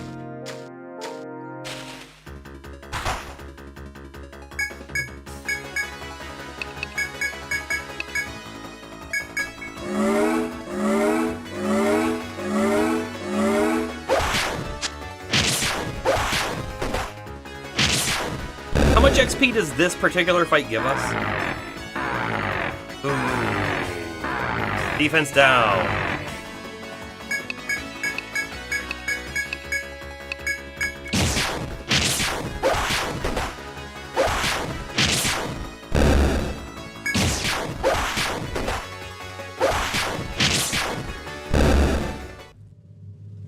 $3,124. I mean, that's a good chunk of XP for something that's not super difficult. I mean, we would take a lot less damage if I would draw the fight out a little longer and use defensive song and all of that kind of stuff, but we just don't need to, especially since we have a 1 TP heal. Party was blindsided, that's the worst. I went for Palmer.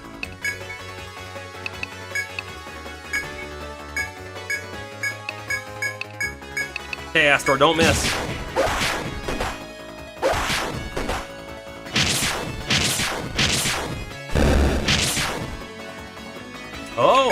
Somehow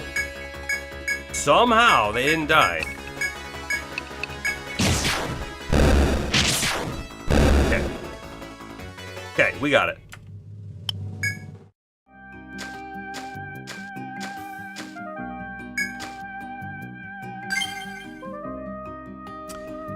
All right, you know what? Because we're back at the beginning, let's just leave. Let's go heal up, because we're right here, right? We can return to town without using our item. We're right here. Okay, step 1. We could also go to the Rathow Hall and get that stone tablet.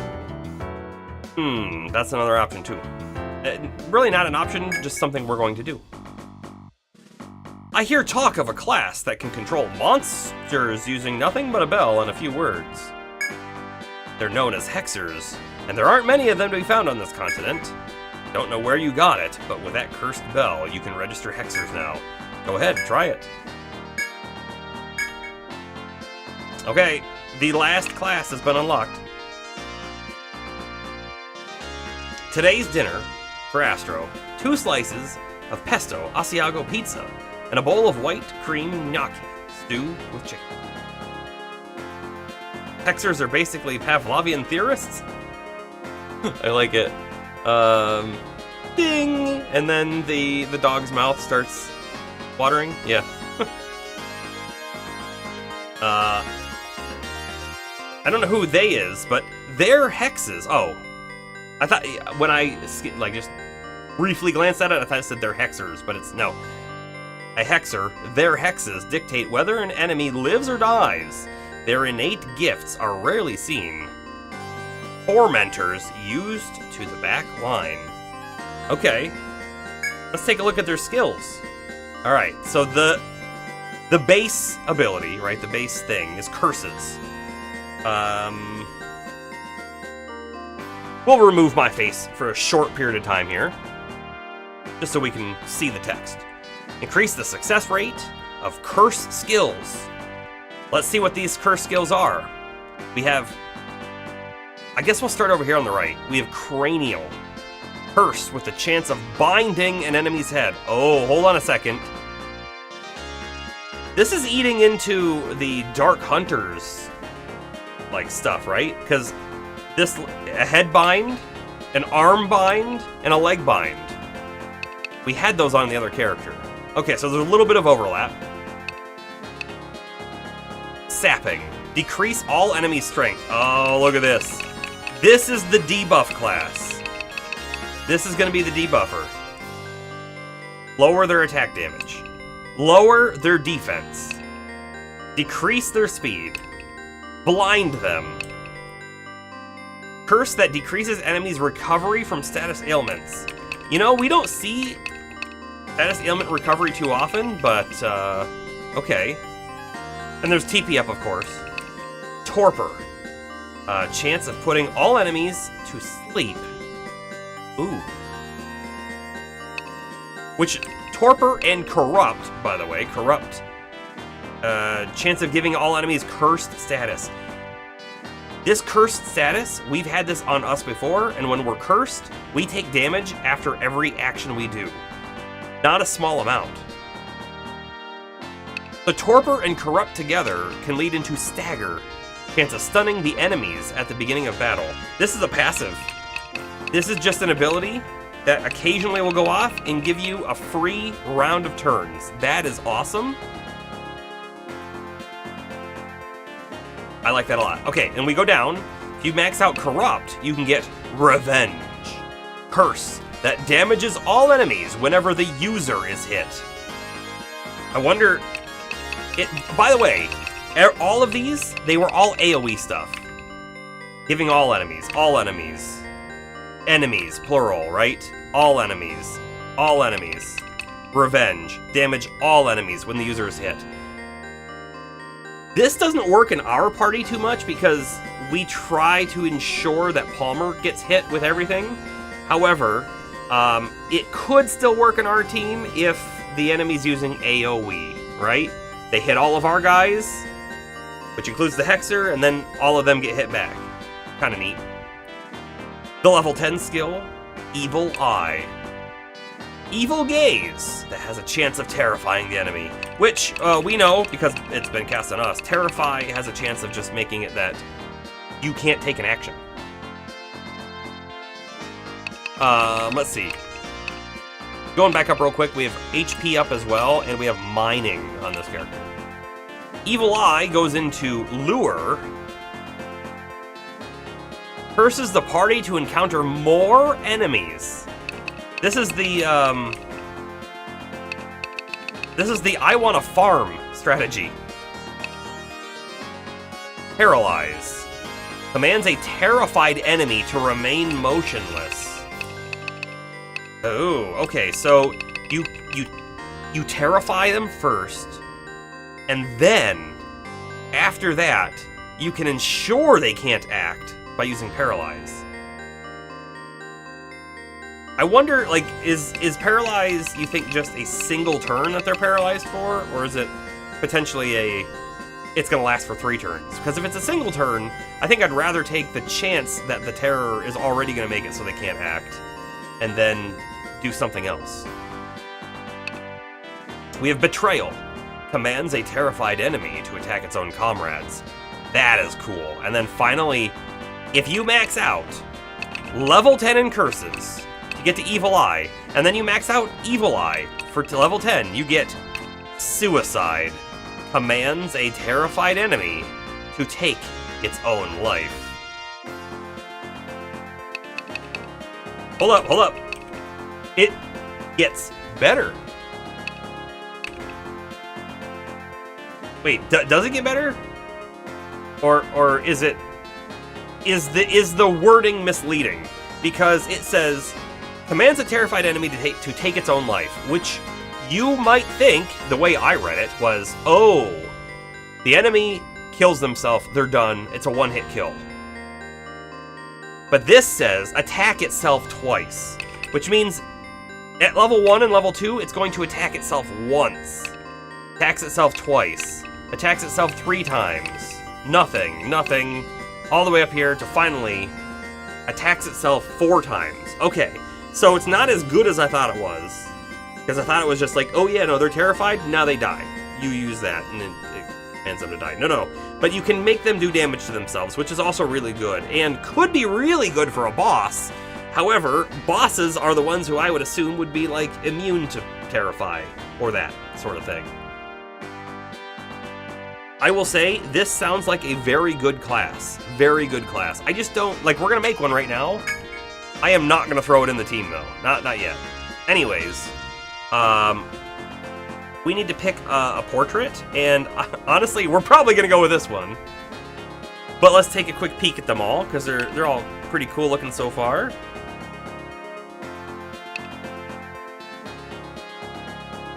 This one makes me think of a vampire, but the first one doesn't.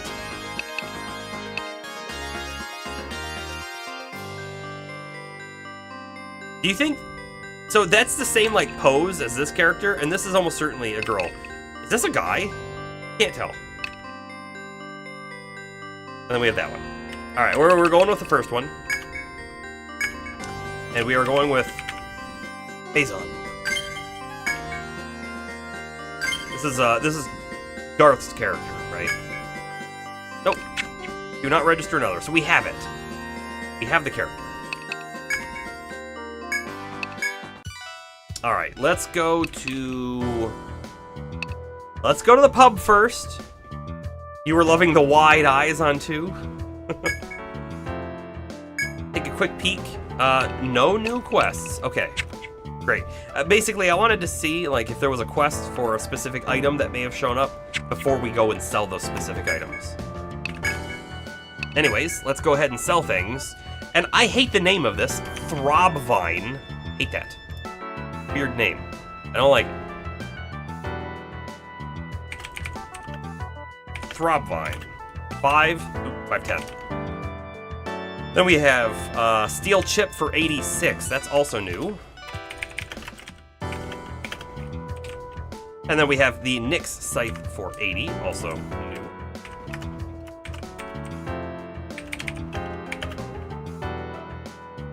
And the musk for 75, also new.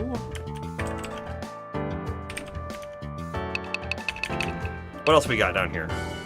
Broken eye and shiny horn.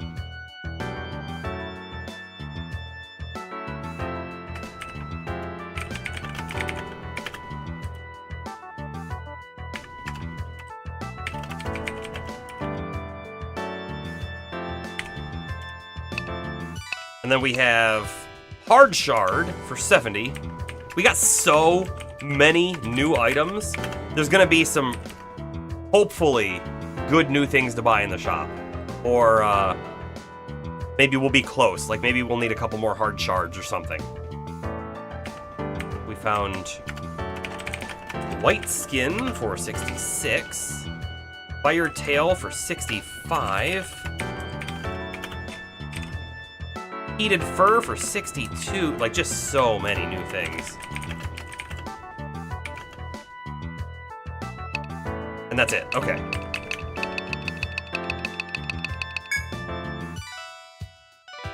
You know, I thought we were gonna get a little bit more than 2,500, but that's okay. We'll take the 2,500. New items in stock. The Steel Sword.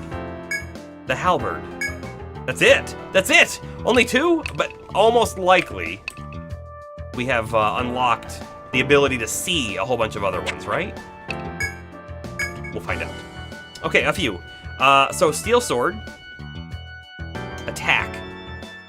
125. By the way, we're using Executor, which is 97. Strength 2 and Tech 4.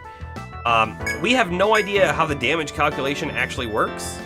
So I don't have a clue. Is 125 attack better or worse than 97 attack and 6 strength? I don't know. We have the Cat's Bulger, which, by the way, looks worse. Attack goes from 179 down to 160. We have the Halberd for axes. 116 attack. And then Blade Whip. We need tendons. Yes. If we're looking just at money, we can see that the Executor is worth 3,600, whereas the Steel Sword is worth 4,400.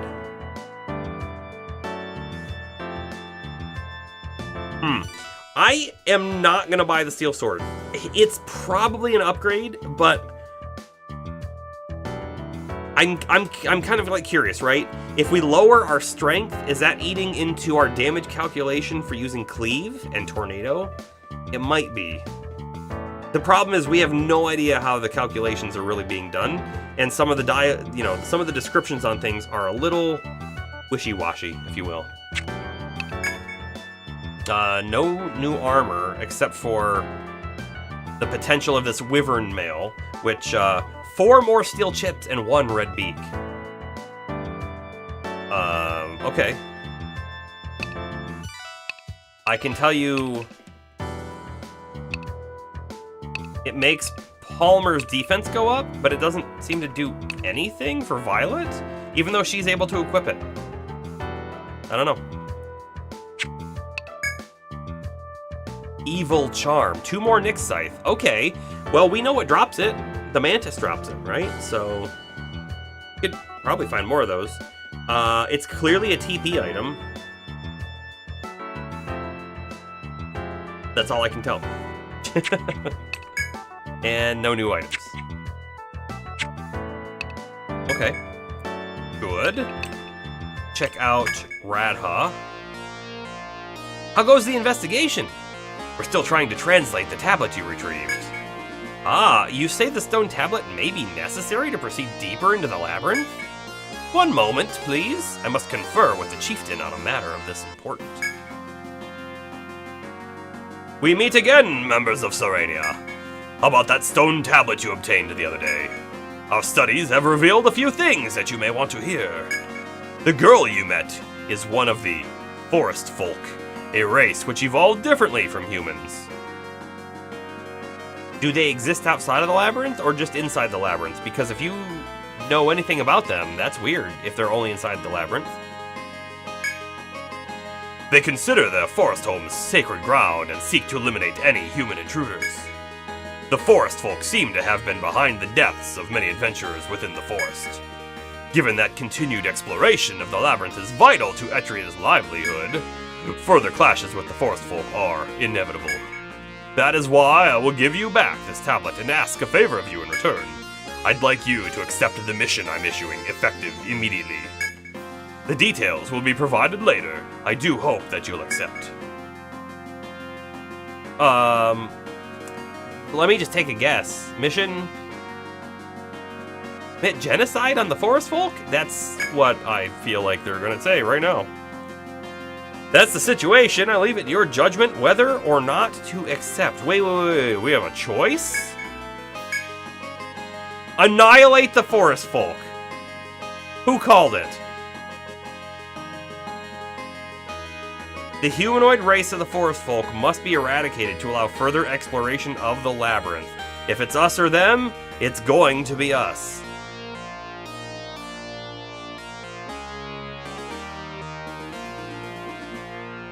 Yeah, I don't feel comfortable taking a mission that's genocide in the pursuit of profit, because that's what this is. He did very specifically say you have the choice to accept or not, which kind of makes me think if we accept the quest, we're going to go in and we have to be hostile. If we don't accept the quest, maybe we can go in and find them and talk to them. Although, maybe if we don't accept the mission, then we can't proceed in the story. Maybe that's a thing too. And you're right, James. It got darker. Oh, I wanted discoveries. Surprise YouTube comment! I see it. Flame rat, gold deer, mantis, saber maw, sickwood, golem, wyvern. Oh, we didn't report the wyvern. Okay. Yep, these guys are from the floor that we're on now. Same as these guys. However, that wyvern...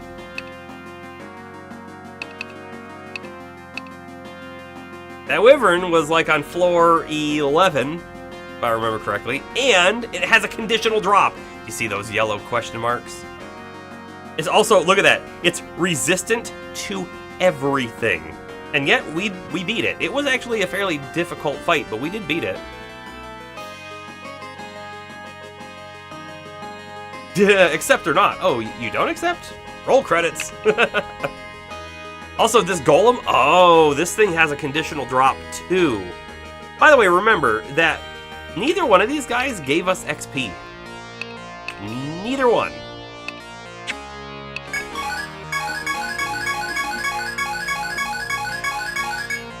Lots of stuff, okay. Kind of curious if he would say anything else, but he doesn't say anything new. Check the quests here again, nothing new there either. I gotta tell you, not loving where we just got. I'm not loving it. We're not accepting. We're gonna sleep, we're gonna go back in, we're gonna explore the other path, and then we'll go and put the stone tablet in its spot, which, if I had to guess, the stone tablet goes in the spot, and then all of a sudden the stairs appear and we're able to take them down. Right? That's my guess. It's the secret way into their village. Because we got that tablet when we defeated the boss that I'm gonna call him Elf, that the elf left.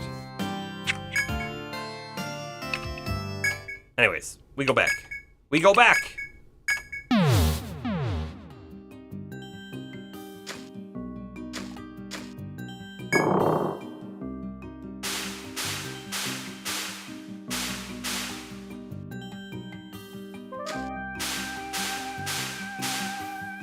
Unfortunately, right, this is where we have to go. This spot right here with the little red arrow on it for the stone tablet. But we're going to go all the way over here first, and there's almost certainly not going to be a way back out of this, so we're going to end up going up, taking the long path once again. Like, it's just what has to happen if we want to explore that spot. And I'm really hoping there's at least a few chests or something to make it worthwhile. But we won't know until we get there, will we? You know what else? There's a spot right here we haven't seen.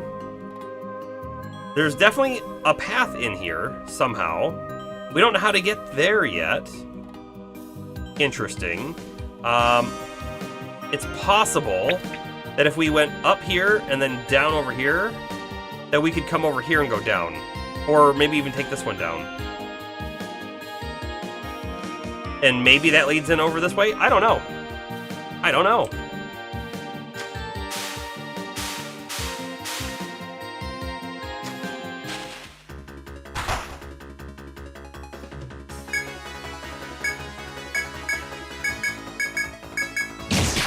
I should have used Brave. Oh well.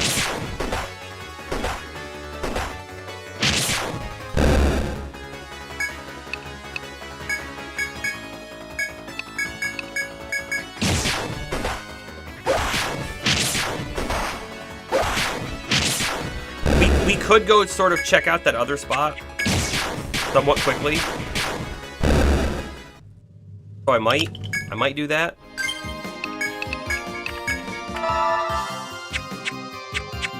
Right? If the path I want to go is up, clearly. But if I instead went down right here, we could at least see what's here and where that goes. And if we don't like it, we turn around and we just do that little tiny loop back up. Okay, this is good news, right? We're able to get a little bit more mapping in here. Got yellow there, and I just want to move that arrow down. Yeah, we know that this goes up. This one goes down. And we have a wall right there and there, but we have like this is what I'm seeing, right? And it is definitely yellow sand going that way. Let's go down first. This feels like the right path if we want to fully explore everything. However, I mean, it might just be a little tiny loop. I think it is just a little tiny loop. No harm done. In fact, knowledge gained. Totally worth it. We love knowledge. 2. True statement. Okay. We look to our left, we see a chest. We look to our right, we see a foe. No, there's a foe on the left. And a foe on the right. Wonderful.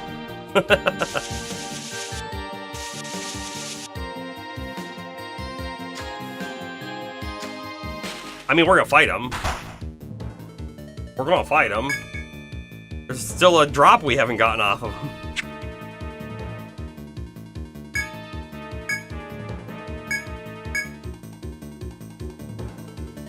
I'm really debating if I want to use Blaze on everyone.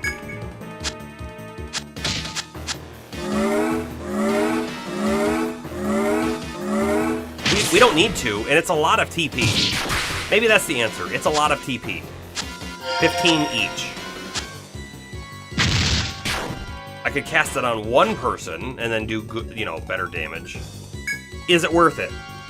We did a quarter of their damage right here. It's probably not. It's probably not.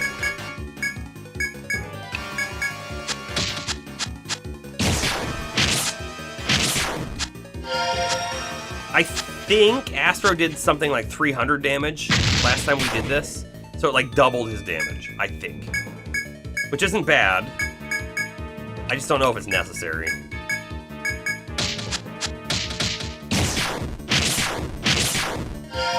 By the way, having the ability to get rid of poison, so good. If we didn't have the ability to get rid of poison right here, right now, this would be a really bad fight because it does 99 damage each. At least it did the first time we saw it, right?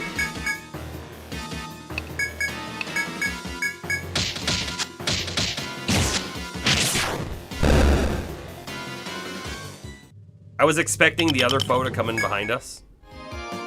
Oh, it was coming. It was coming.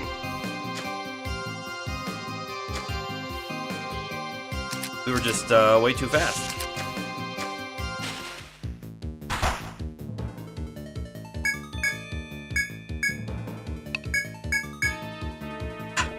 It's really interesting. We can fight these guys, and because I keep wanting to reapply poison, we're not taking any damage, and the only thing we're losing is basically 4 TP from Merc every turn, which isn't a lot.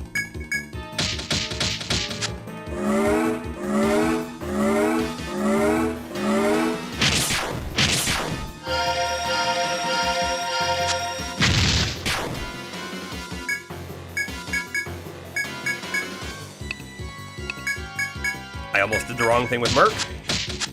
That would hurt.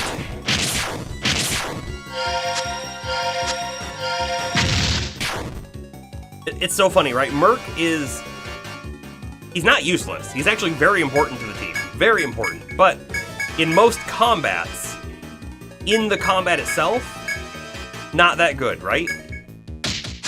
He's like a direct counter right now to these guys. Direct counter, which is pretty great.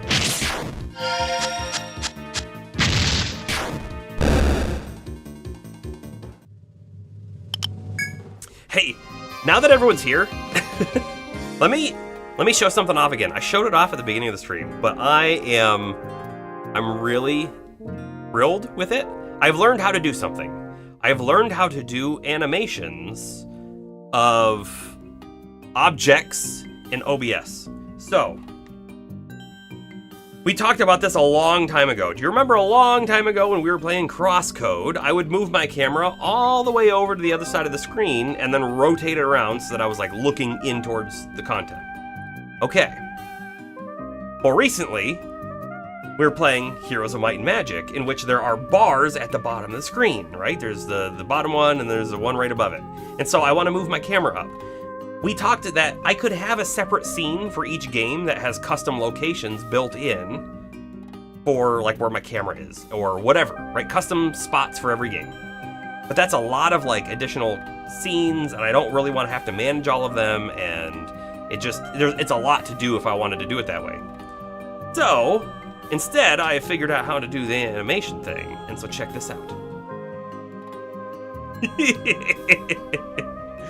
Now I can easily just hit a button, and we go into the correct right spot for Heroes of Might and Magic. And then I can click another button, and we go back. A dedicated frame scene. Well, so you're talking. I'm gonna switch over to this because this is what you're talking about, right? I just kill the other music real quick. You're talking about the frame scene, and like we have one. And I don't mind the frame scene, but it does make the content a lot smaller. And I don't know, you know? Part of me wants to make sure that we focus mostly on the game and not worry about all this other stuff that's down and around, you know? That's my one hang up on wanting to like use a framed scene for everything. Granted, that framed scene could be the main window, the content could be larger and other things could be smaller, right? We could absolutely do that. I'm not opposed to it. Yeah, a bit more minimalist version for sure, yeah. Yeah, I'm not entirely opposed to it, but I really do like having basically mostly a clean screen of the game, and when something happens it pops up on screen, but then it goes away. There are other streamers I watch who always have like a bar on the top of their screen that show like their followers or something, or their last sub or last donation. And I find that when I'm watching them, I wish that those were off because it's blocking bits on occasion. On occasion, important bits. On other occasions, it's just there, and I don't really want to see it. So I don't know. But we have this. So I'm gonna really, I think, play around with animations for a whole lot of other things. I don't have specific ideas in mind just yet, but the possibilities are almost endless now. It's not just for repositioning where my camera is for a specific game. We could do animations for all sorts of things. And it would look cool and professional.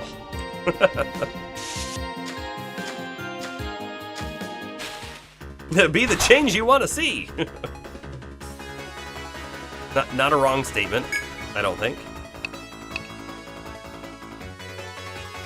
honestly, I don't know which one of these is more important to take out. They're both... We'll go for the Mantis first.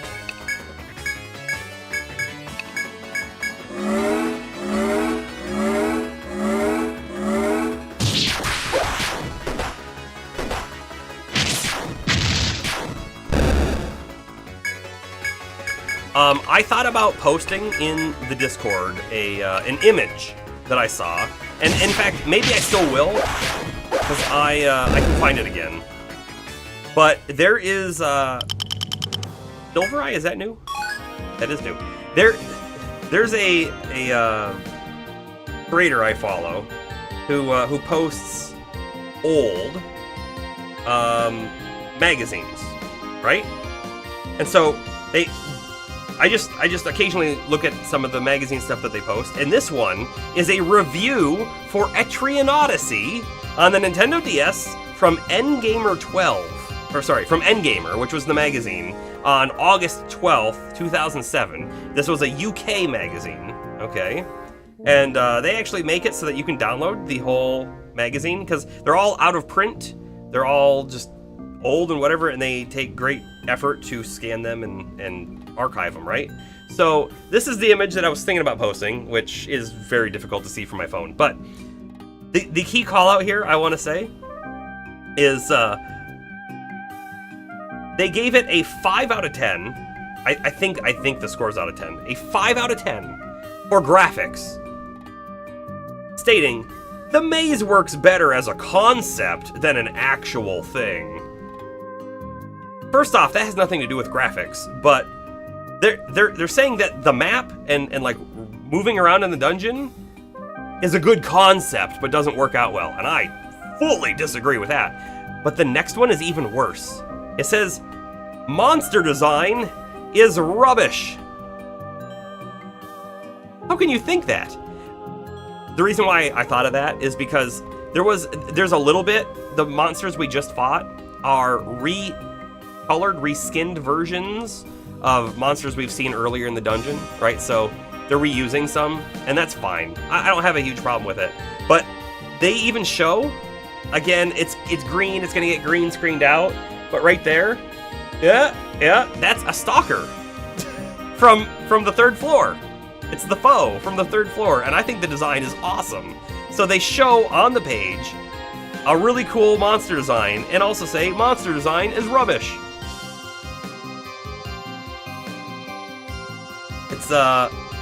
It's an interesting thing. Their overview is venture into a multi-layered maze to discover treasures and beasties aplenty, and, most likely, die instantly.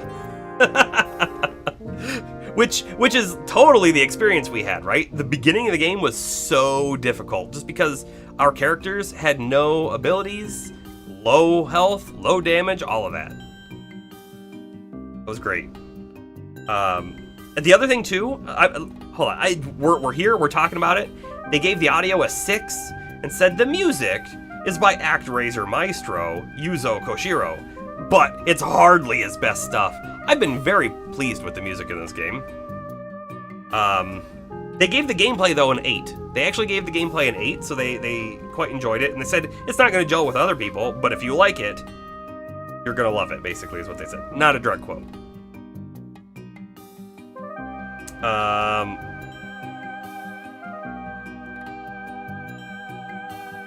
I loved this quote though. It's the final paragraph that they wrote on it. The final paragraph, it says, Etrian Odyssey is so far from all guns blazing action that it makes chess look like the brainchild of John Woo, Red Bulled up to his eyeballs.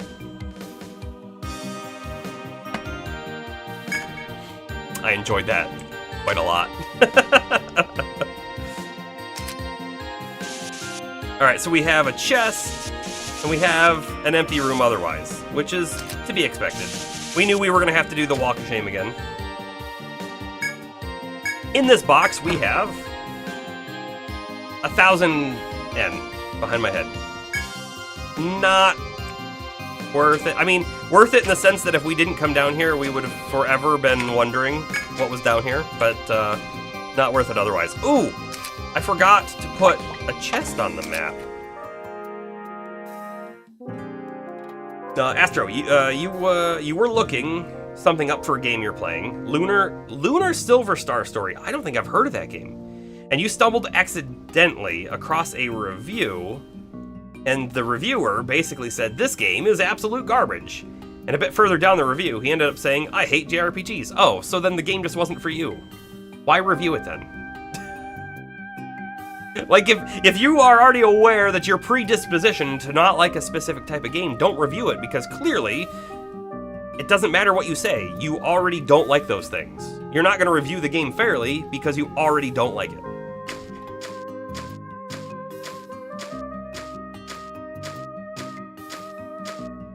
What does that even mean, Red Bulled up to his eyeballs? Well, so, do you know who John Woo is? But being Red Bulled up to your eyeballs, I think just means that you'd be, like, wired. You'd be full of action. John Woo is already full of action, so, like, to make him even more full of action, and then to say, yeah, that's what chess looks like in compared to this game. It's such a statement. It's a statement.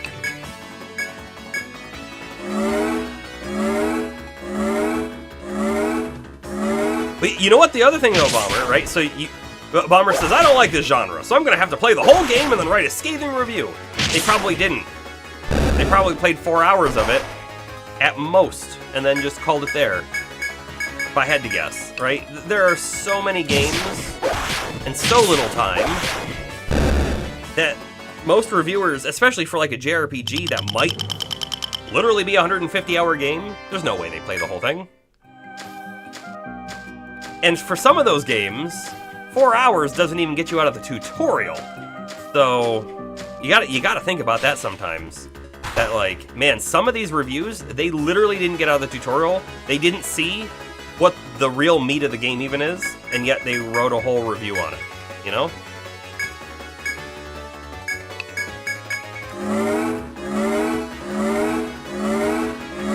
I think about that a lot, actually. Because there are some games I've played.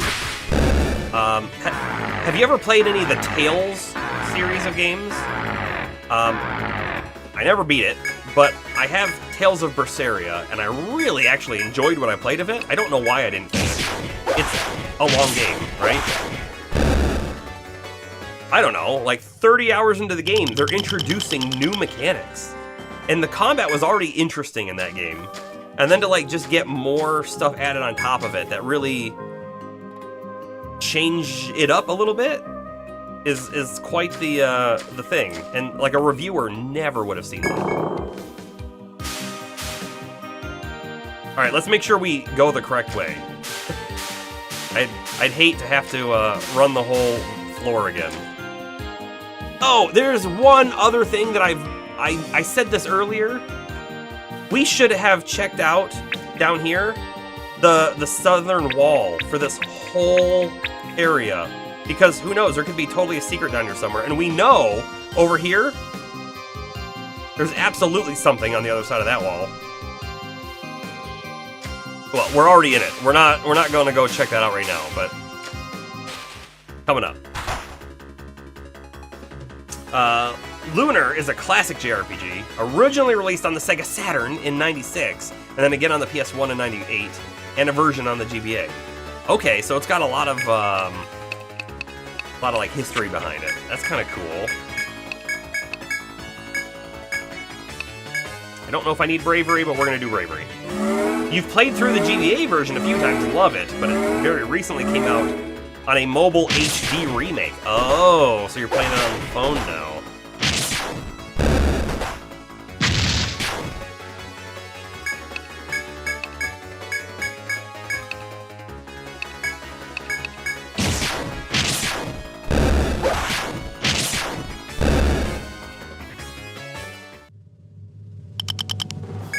So, is the Sega and PS1 versions, are they significantly different, or are they pretty much the same game? And then I have to ask, is the Game Boy Advance game very different. Because there were a lot of games that had, like, multiple console releases, but they weren't really the same game. Especially back then, right? Especially when stuff was a lot more different back then.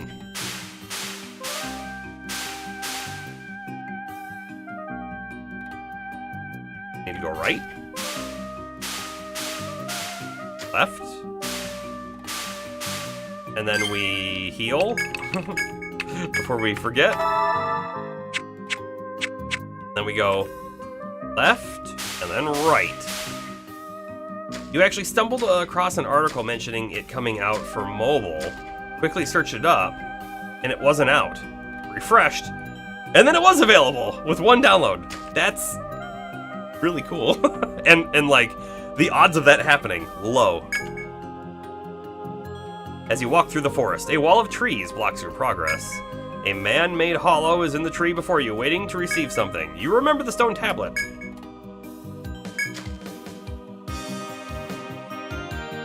Now hold on a second. We missed something. I thought they gave us the stone tablet and said, hey, there's a quest over here for you to choose to accept it. Not realizing that the mission and the tablet came together.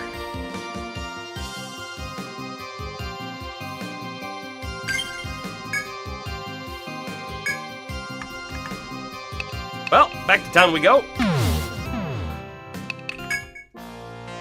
Time to accept the genocide mission. Hold on, what if I say no? I can't believe. Hold on. Maybe I should have double checked this before, but it would be in here, and it's definitely not in here.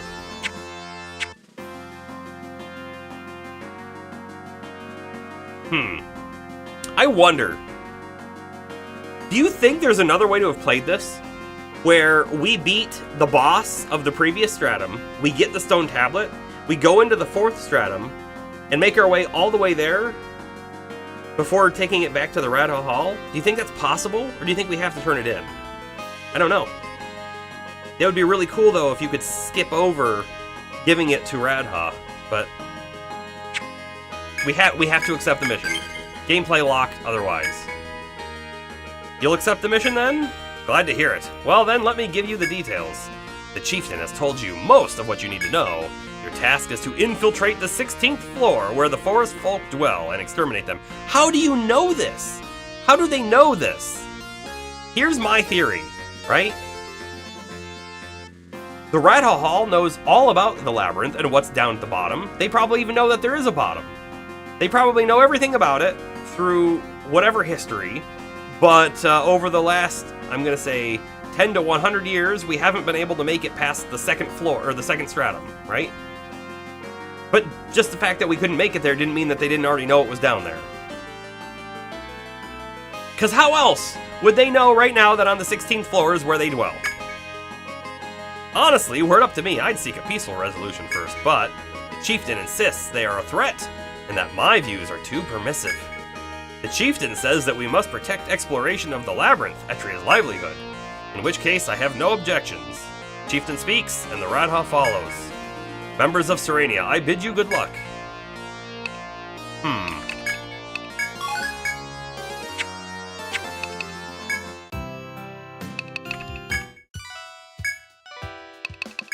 Don't forget to get a new Ariadne thread. Thank you, Bomber. Yes, I did thread out, yep. After, you've never played the Sega version and very little of the PS1 version, but from your memory and your minimal playtime, the PS1 and GBA version were basically the same game, but with more advanced combat. Okay. More advanced combat on the PS1, right? Not the Game Boy? Or is it the Game Boy? The Game Boy would have been the newer game, so maybe the Game Boy one would have had more advanced combat. On PS1? Okay. The mobile version is more different, but still extremely similar. Like the order of a few events are slightly reordered, and there were a few changes, but effectively the same story. Huh. That's kind of weird that they made any changes to the order of stuff. Anyways, Silver Eye was new at 80.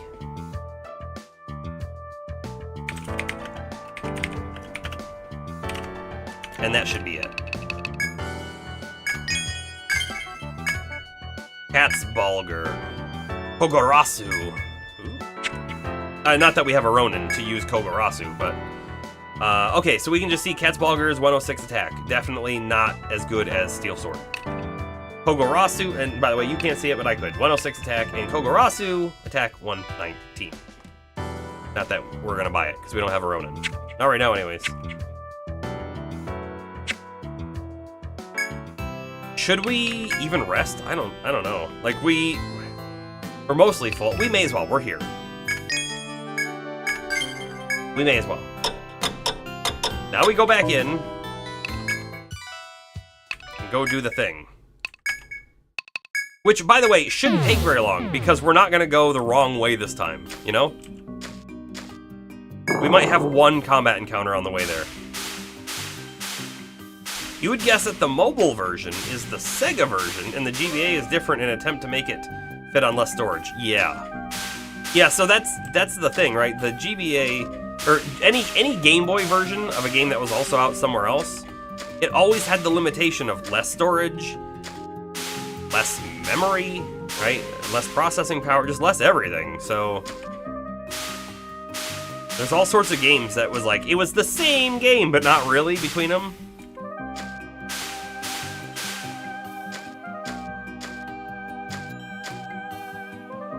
Your only memory from the PS1 version, though, was entering the first area with battles, encounters working differently, and immediately getting wiped each fight. It was a rough start game. I do like those, though. Like this one, rough start. Okay, here we go. Let's see what happens. You suspect the stone tablet you fetched from Radaha Hall might fit here. Will you try to insert it? As soon as you insert the stone tablet into the tree, a dazzling light engulfs you. When you regain your vision, you see that a new path is open to you now. This was unexpected, but weird. Okay. We have a jump. Actually, that's not right. It's really this. I think we'll know because there's walls here. I don't know that we can't go into the yellow, but it is a little confusing. I will give you that. We could do something a little different here. We could take an arrow, make it a double-headed arrow, and do. Maybe not. Maybe not. Do I have to click it now like this? No, that just reverses it. What? All right. It is what it is. We have a tiny little space. Have the stairs going down. Right there. We will remember. I sure hope so. Doorway into the unknown. All right, our stairs up are there.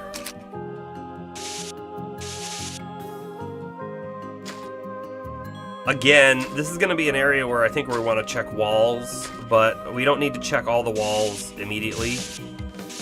We can sort of come back.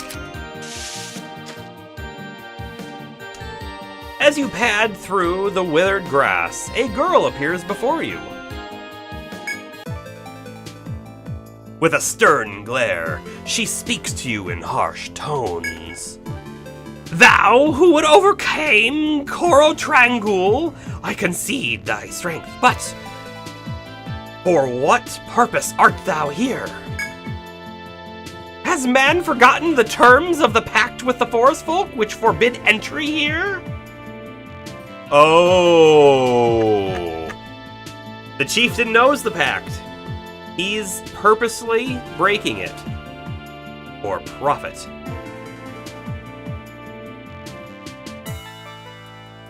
Okay. Despite the girl's civic words, her expression is one of pure contempt. You ponder several methods of response to her question. What will you do?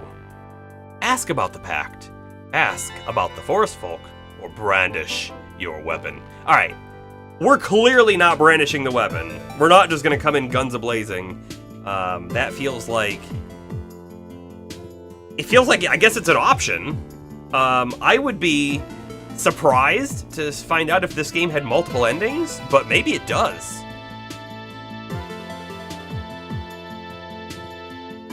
Yeah, we didn't forget the pack. We're here for other reasons. Yeah, other reasons. Let's start off asking about the pact, because I want to hear what she has to say about it. Also, I'm curious, can I do this? No, I was going to try and collapse the map away to see if I could get the text without dropping my video. Is the ancient pact forgotten? The girl sighs crossly, disdain for you evident in her gaze. Mayhap thou want reminding. I shall tell thee, if thou agree to quit this place afterward. She continues in this manner, her strange, harsh speech counter to her innocent appearance. In ancient times, the forest was born from the world tree, and we folk were born with it. And by the way, I'm using like a harsh voice for her because she's always been yelling at us. Mankind living outside the sacred grounds was entranced by its beauty and entered here. In the ensuing holy war against man, we lost many. Thus, our people formed a pact. Man would stay in the sealed land, and we would withdraw forever to our sacred ground. Is the sealed land the top of the labyrinth, or is the sealed land the overworld?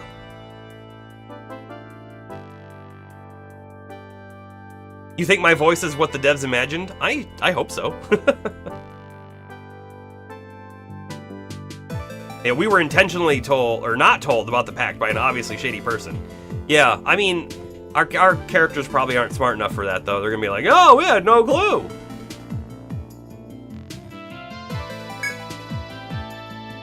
Never would our two races again meet, for fair or foul. That is the pact of which I speak, that thou violate with thy presence here.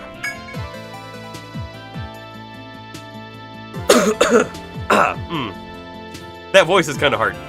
The girl points at you, accusingly.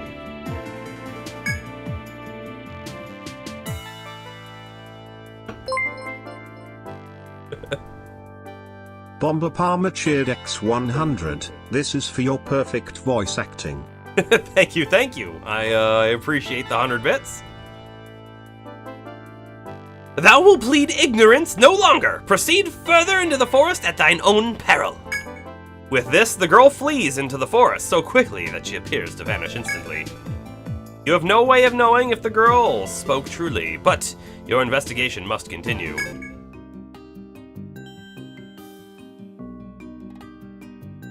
I wanted to also ask about the forest people, and we don't get the option.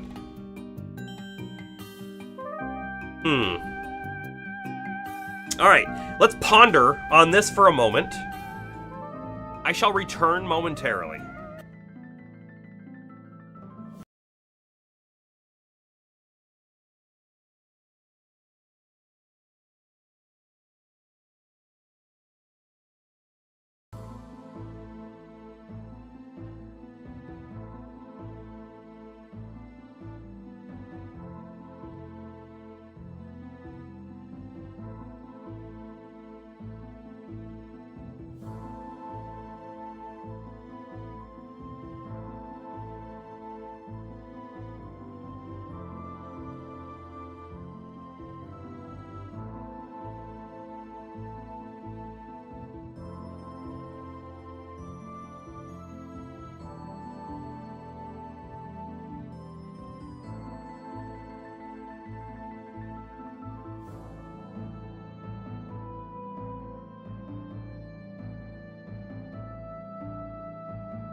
have returned.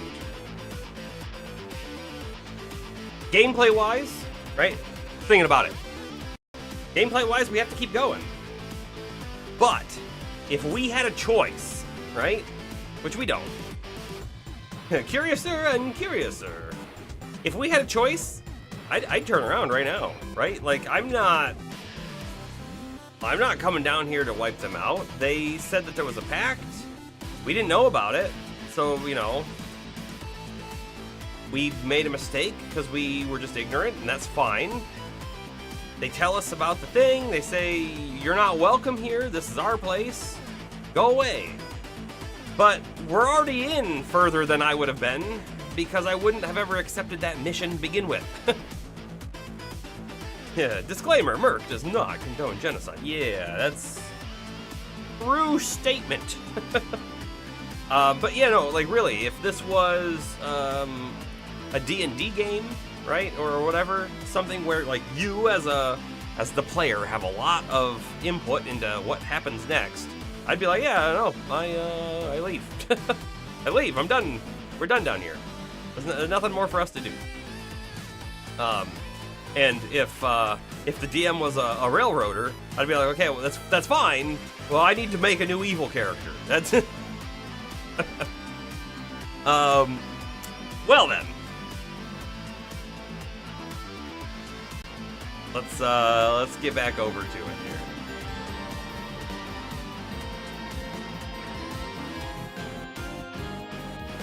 I totally didn't do what I was supposed to do there. There we go.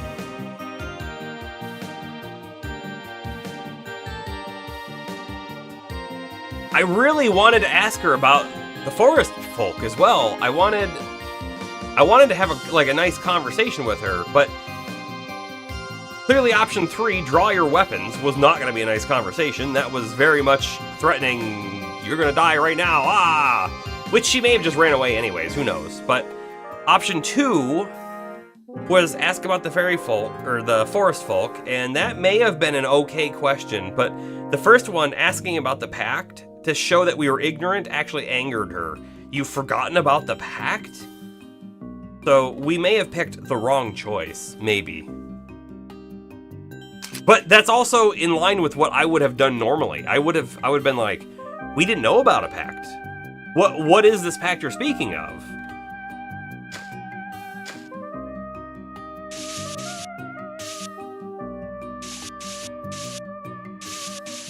Oh, and clearly it went the other way too. Let me just do at least one. Dead end. Okay. Good. That's gonna give us a little bit of opportunity to check walls. And, oh! There's one right there! The pact is taught to every forest folk child. It's like Education 101. How could you forget? Oh, that felt to me like a one-way.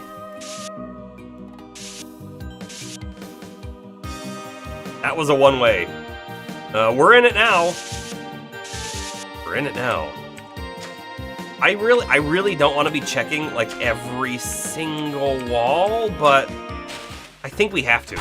Because I'm getting the impression, right, that the labyrinth has gotten a lot more puzzly. Right? The map 1 was just straightforward. Here's a couple hallways and stuff, and there you go. Once we got down to the second stratum, it was like, yeah, there might be a secret shortcut every here and now and then, and whatever. And then once we got to the water level, right, it all of a sudden became, oh wait. We're doing puzzles now, and there will be, you have to take certain paths to get around, and it's not going to be clear because they're not just hallways. And then we got to the last one with the moving floors, and now we're here. This might be a lot of hidden walls. Also, again, a slight unfortunate bit of reusing a character image, or a monster image with a just different coloration. Again, lots of games do this, and I'm not that upset about it, but it would have been cooler if there would have been unique stuff. These hex root things, we have no idea how strong they're going to be.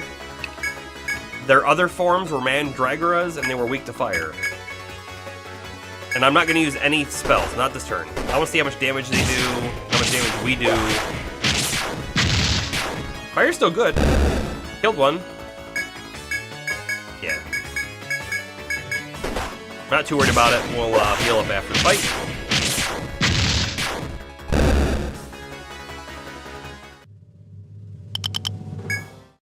We got nothing. No drops.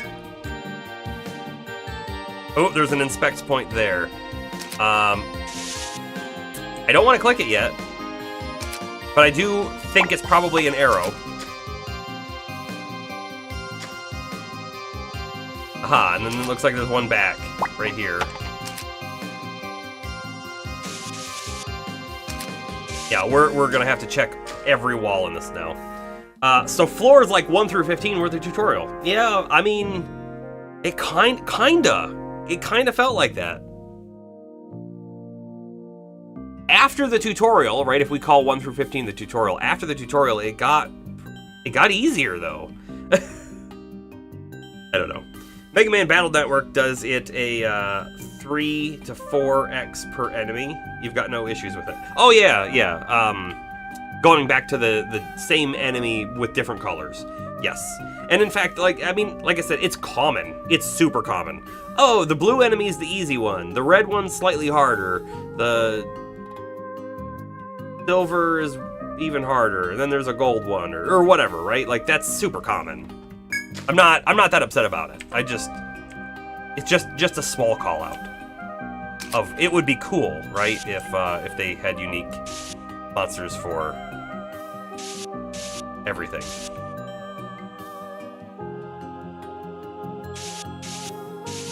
This goes at least 4 down.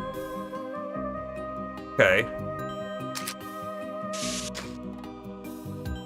There's a F.O.E. That's a quick save. This F.O.E. could be really strong. And we should heal.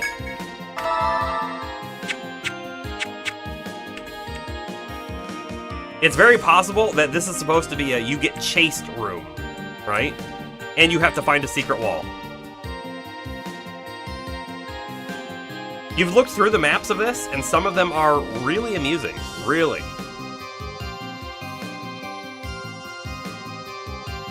What does that mean?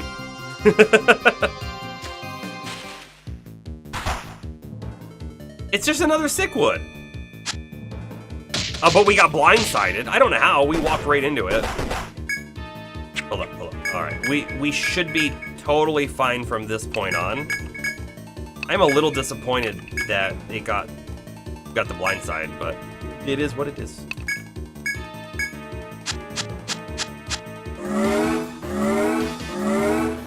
Yeah, what does that mean that they're really amusing?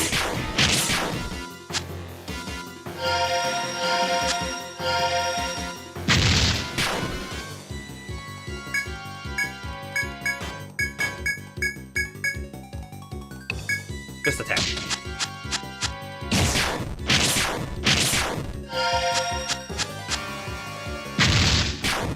We have so far, by the way, never seen this thing use branch. Haven't seen it. I am not convinced that it exists.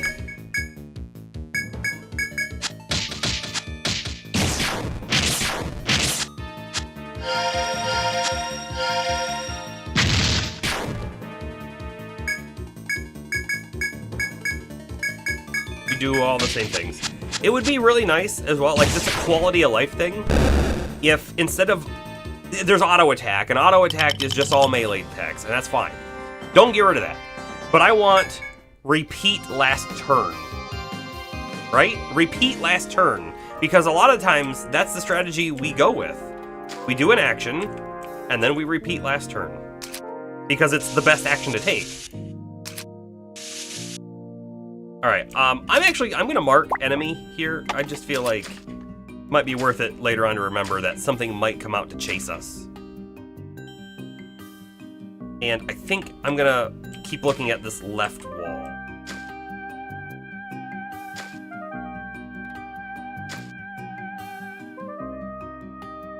Yeah. Air in my mouth. Gross.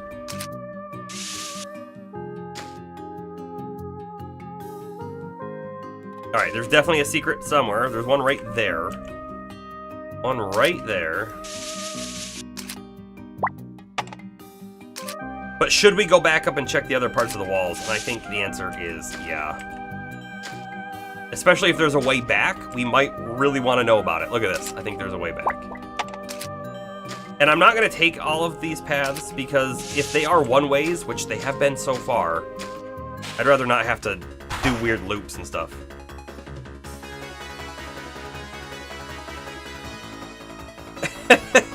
When Astro says amusing, you think of The Lookers ending, kind of amusing. For anyone who's unaware, The Looker had a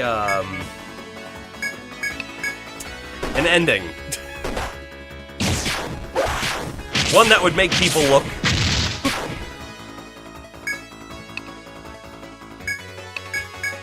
Oops, not provoke. Attack. Sure.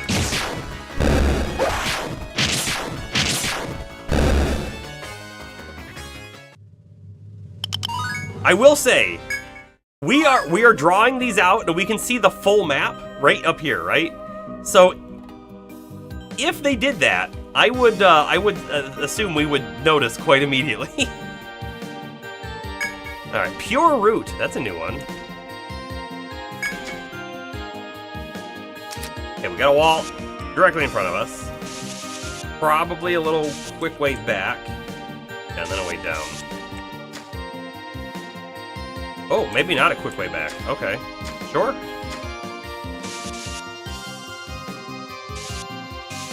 To be fair, I didn't check this wall. Okay, we go back. Oh, it's just yeah, it is. It's just that thing. Oh, wait a sec. Hold up. I am fairly certain, just explored everything over here, and this was a dead end?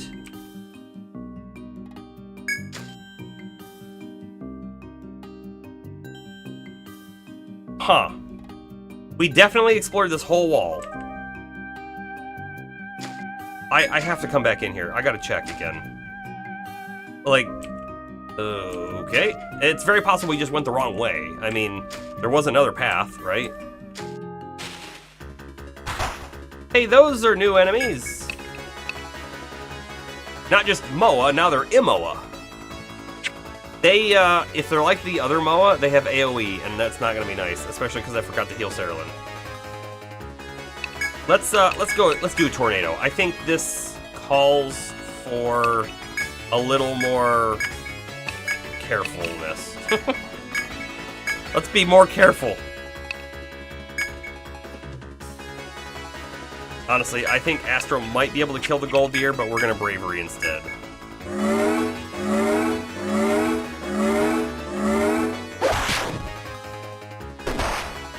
Oof.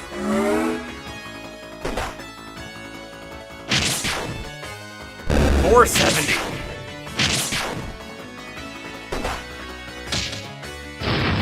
Palmer's been paralyzed. And it doesn't matter. Now that's a little unfair, right? The only time we've seen Paralyze, the only time, was on the Hexer. And in order to cast Paralyze, they have to be terrified first. That one was just able to cast Paralyze on us without doing anything.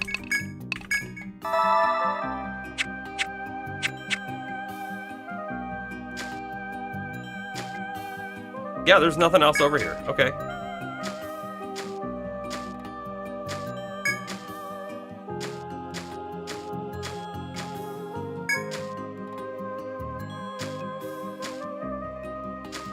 We'd better check all walls all the time.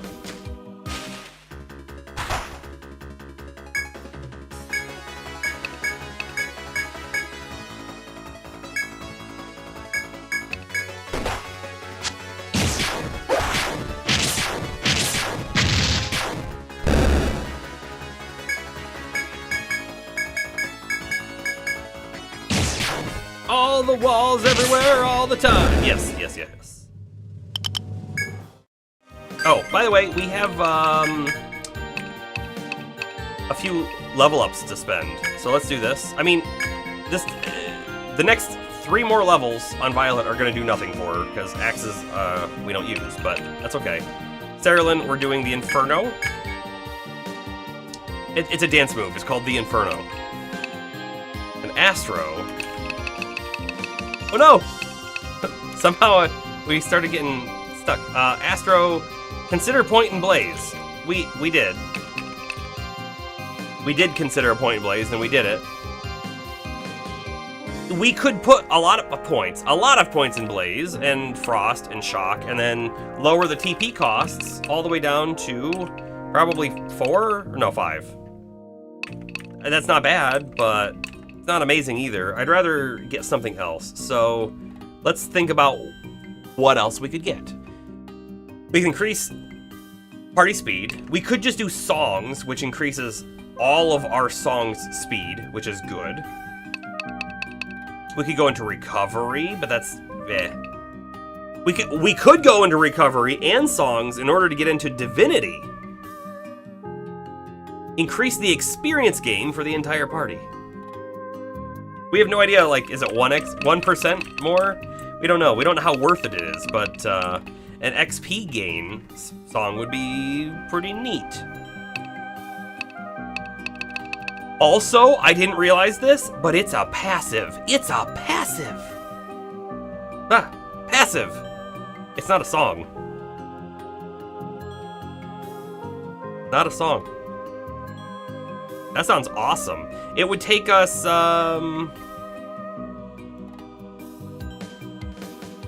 lot of levels, though, to get there. I mean, it's gonna take us, 9 levels to get 1 point in it. It's so many levels, but it might be worth it. Here's elemental resistances, but we don't get hit by elements very often. Could work on a healing song, but you know what? Merc's Salve kind of has it covered. We could increase Peace Ballad further, right? We're currently here at level 5, which is double arrow up. This just does speed. This one does the heal rate as well. We could do more Peace Ballad. We do use Peace Ballad, especially in boss fights, right? Especially in boss fights. It's very handy. We could put points in Stalker, decrease the encounter rate by 30%. For probably 30 steps, because 35 steps, 40 steps, you know. We could put it in Return, but we have Ariadne Thread. I don't care if we can go back to the previous floor. It doesn't matter that much, I don't think. What are we thinking? I'm thinking Peace Ballad, or we fully commit to try to get into Divinity. Any thoughts in chat before we do it? In fact, I don't have to spend the point right now, because it's not going to matter a whole lot. I guess if we do Divinity, I'm going to put a point in song right now, but Astro says Divinity. James, Bomber? Thoughts?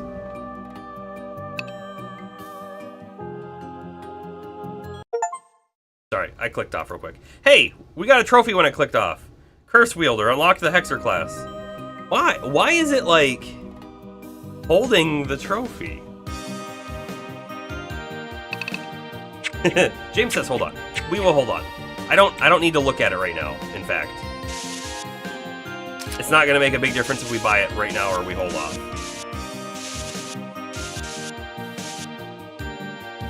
James says, go Divinity. Bomber says, extra XP, always a win. Okay. The call out, right? The call out is it's going to take a lot of levels before we see the benefit, which might be totally fine. But here we go.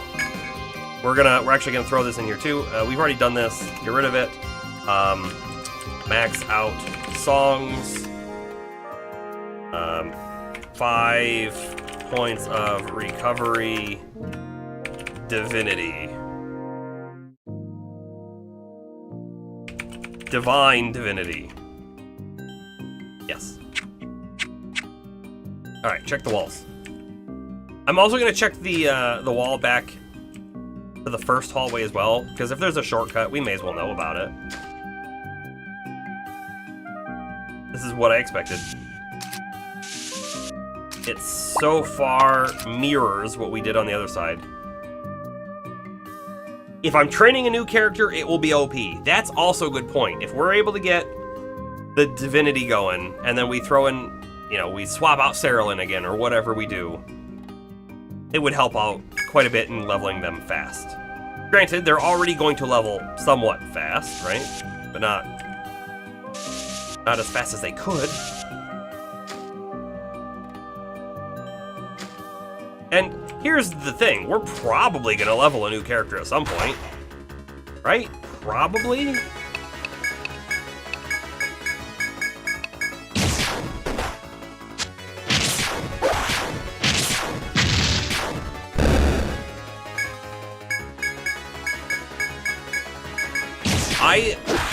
I would actually like to play a party layout that is 3 Ronins and then something in the back line. I'm not entirely sure, but the reason why the 3 Ronins is because you could have 3 different complete specialties of Ronin. One that does the well, first off, one that does each element of attack. Kind of cool. But then they have different kinds of like buffs or debuffs or whatever. It would be kind of neat. Alright, let's see. Wall, no way back. Wall. Wall there. Okay.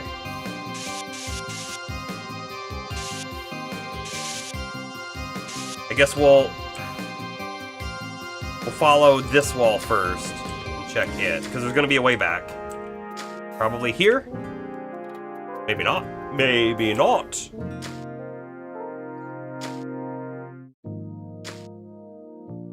Okay. Something here.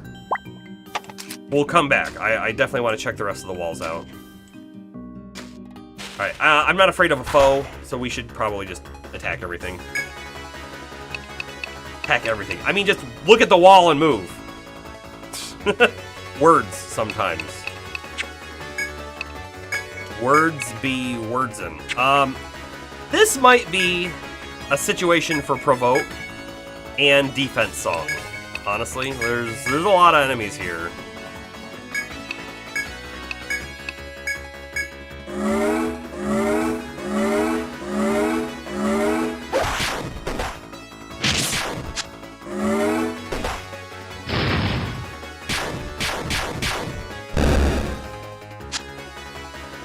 A full team of protectors, a phalanx marching forward. Parry, parry, parry, parry, parry. Bodies will fall.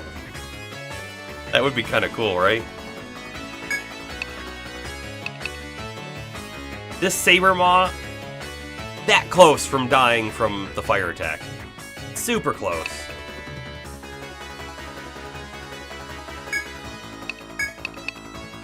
We're gonna kill the left 2 guys this turn. In fact, I'm gonna have Cerulean and Merc just attack, because fire doesn't do much on the gold deer anyways. Yup. Yup. I knew that one wasn't gonna go down. That's fine.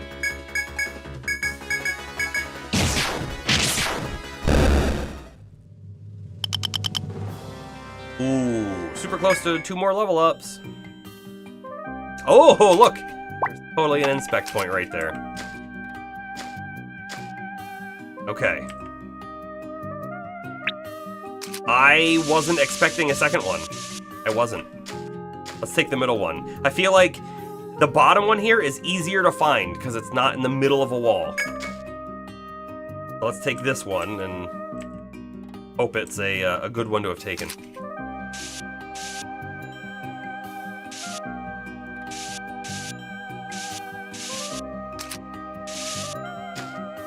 Gotta check all walls again. It would be really nice, honestly, if there was an ability, a passive skill, if you will, that you could learn on someone. And this sounds like a ranger ability, by the way, where you don't have to look at the wall to know that there's an inspect point. all you would have to do is be in the space, and then you would get some sort of pop-up. Maybe it would say inspect with a left arrow, or inspect with a right arrow, or something. That would be a cool thing. Alright, this feels like the correct path, so we go the other way. Whoa! Not what I expected at all. That went all the way through there like that.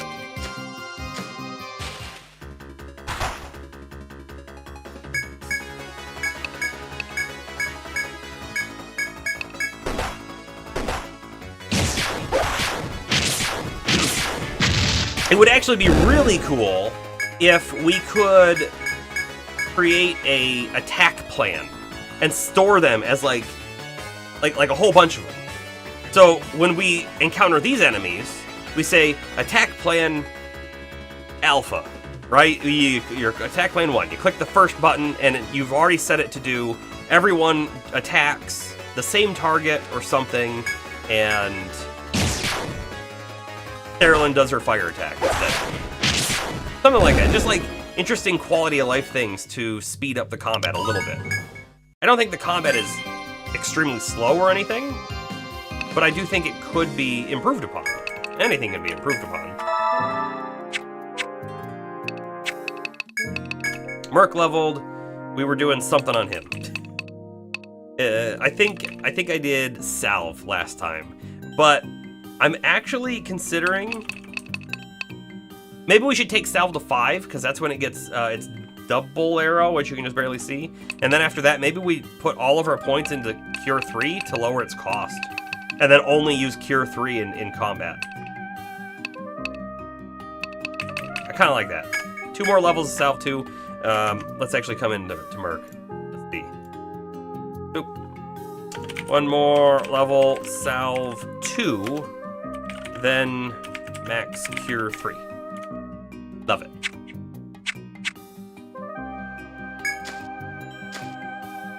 I'm gonna take the bottom path now because I think it's not the right way.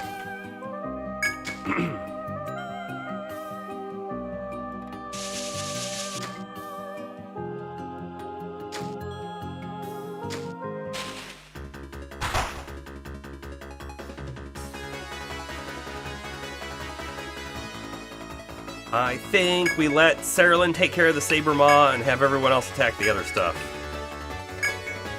And I don't know if Palmer and Violet can kill one of those on their own, but we're gonna find out.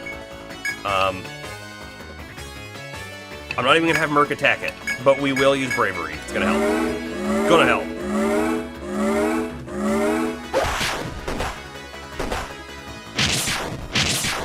Okay, they can. It'll probably take Saralyn 2 attacks to kill the Saber Fang. Yeah.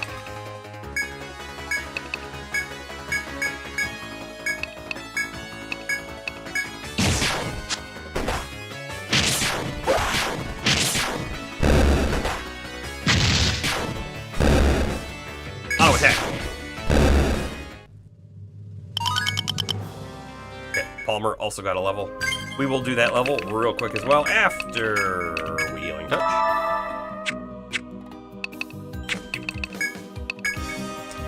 Well, we're going full into Shield Mastery.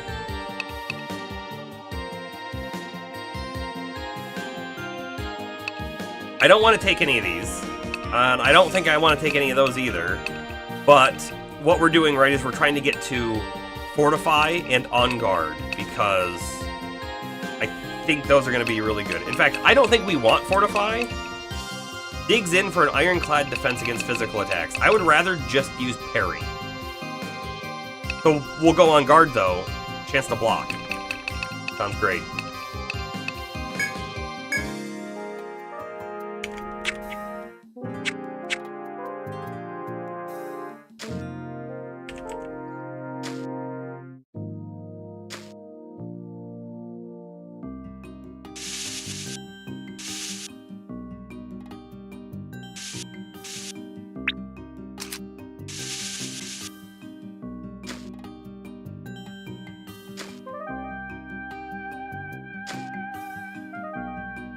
no, a dead end. How will we ever escape? Ooh, okay, so this is neat. We have paths. We have one that's an arrow up and one that's an arrow down. The arrow up likely hits us right here. Likely. So I think we take the one down. Small crack visible in a wall of trees before you, but it seems you cannot pass through from this side. Ooh, that changes things a little bit, doesn't it? So, sure, let's hit this. It didn't do what I thought it was gonna do. It didn't do what I thought it was gonna do. We got a wall there, we got a wall there, we have a likely point through.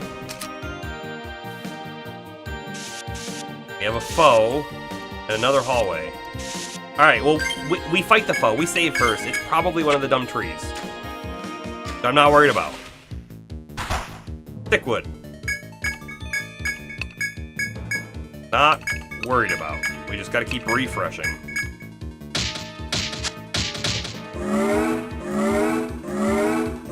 I am so glad that we got all of the abilities off a refresh.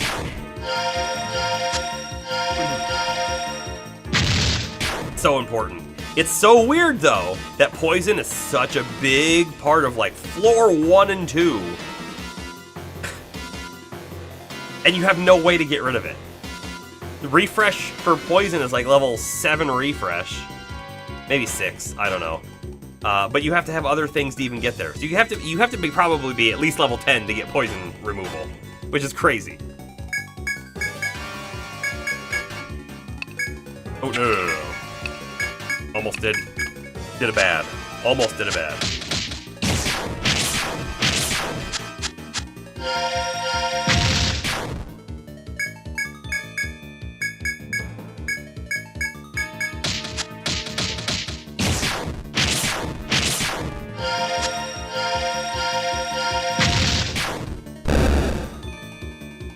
Done.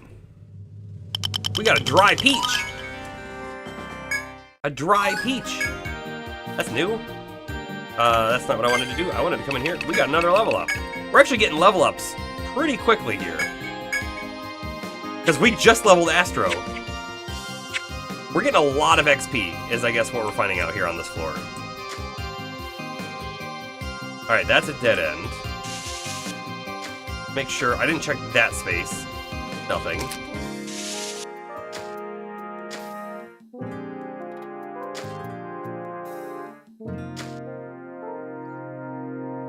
Okay, so here's exactly what I thought was going to happen. I thought that there was going to be a way out over here. Because they put the foe in front. To be like, oh, you have to run and escape. But I also thought there was going to be a path behind the foe, but they didn't do that.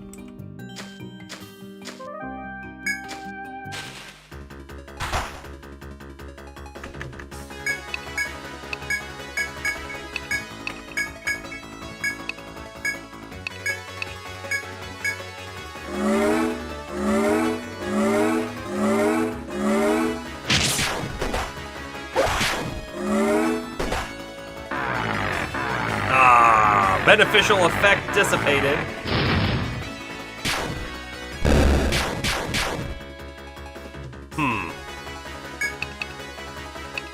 It's clearly our shelter's gone. I don't even think I recast it.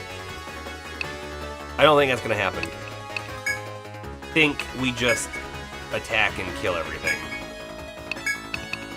Cerulean and Merc can kill that one. Barely, but they did it. And then auto attack is fine. We win. Cerulean killed it. That's a... Cerulean killed it with a melee attack with 3 damage. That's an oddity. Okay. Wall. Not a wall. Why did I do that? We have a wall in front of us. We have a wall behind us.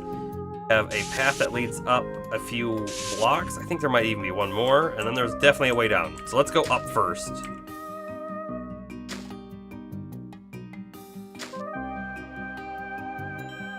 Okay.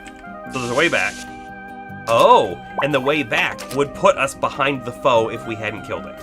Okay, good to know. We understand the point of that foe now.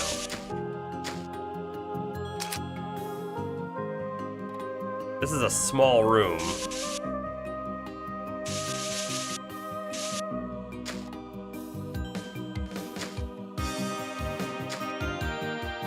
What? Nothing down here. Oh, okay then. If you say so, game. I thought for sure we had just found a path that was going to keep going. That did not happen.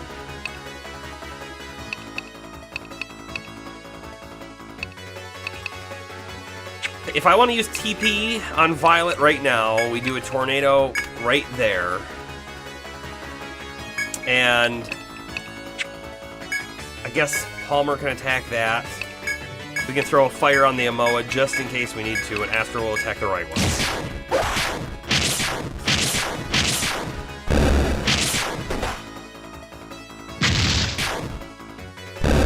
The right one didn't die. Almost did, but didn't.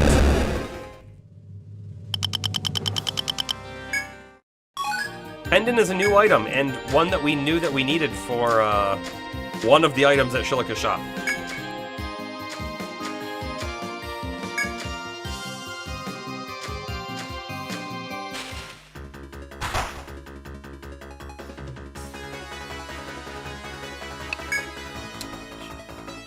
I think we do a tornado again.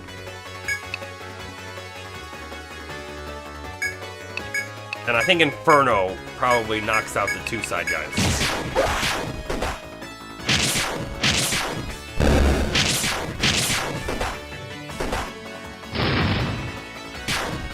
You got a new popcorn popper? Nice. Yeah, let me know how that turns out.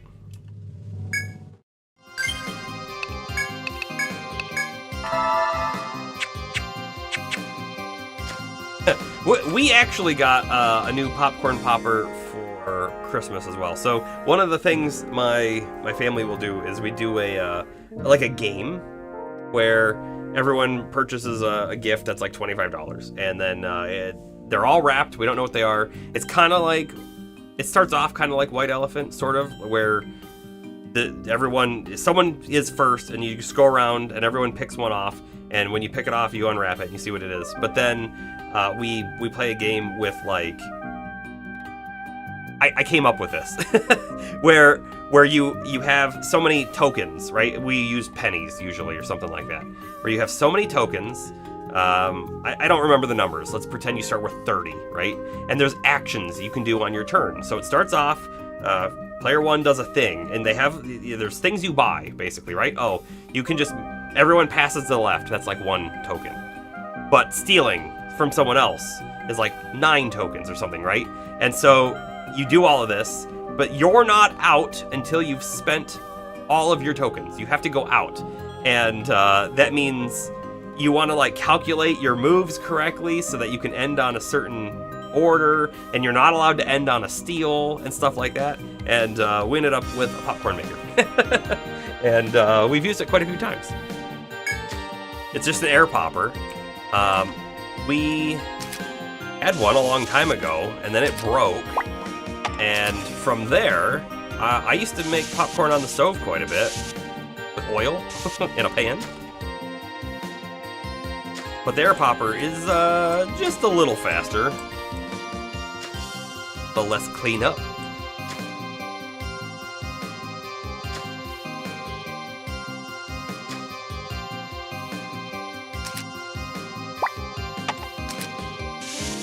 Wow, music on this floor, I keep saying it, it's great. I really like it.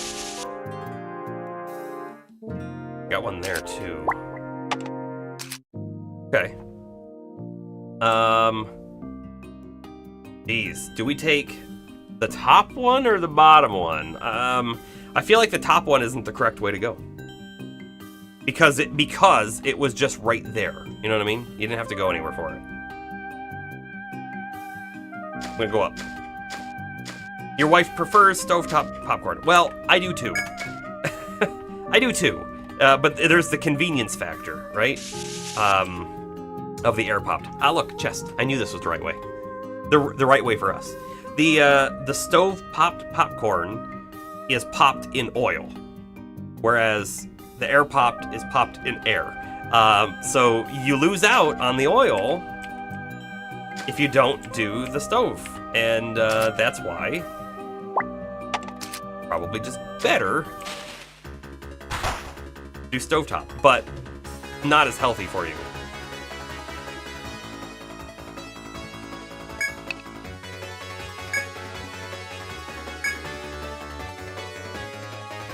Nah, Palmer, you gotta provoke. You gotta do it.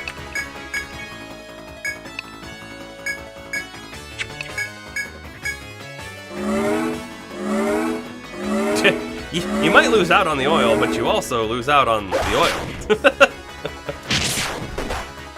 do you not like that, Astro? So, here's one of the things, right?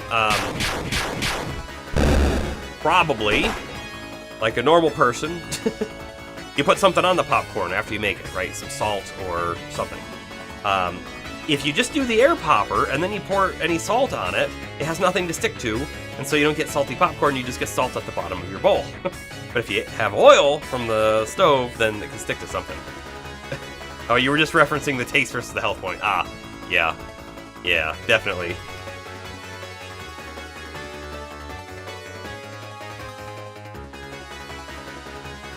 Yo, mama was a house cat. Is that a good provocation? What do you need the provocation for? I think that's the important question.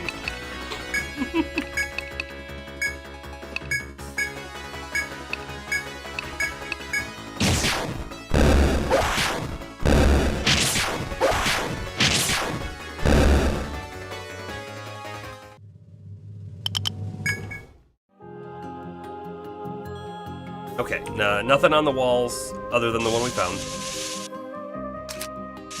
Bloop and bloop. What do we get?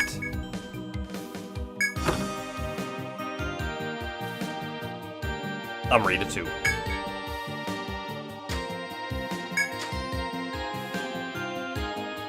Oh! I told Palmer to provoke, so you obliged. I see what you did there now. I see what you did there now.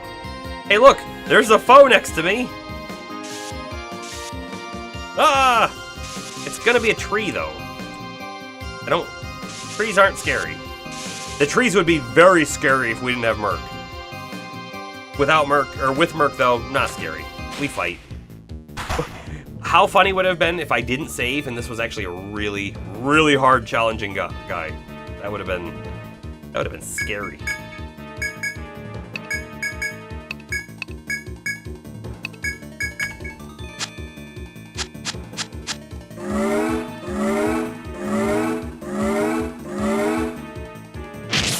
I will say, there is something about movie theater popcorn that, like, you can't do at home. I don't know what it is. I think it's the fake butter. I think it's the fake butter. And I really like it. And also, my stomach usually is not super happy with me after eating a whole bucket of movie theater popcorn, but I still really like it.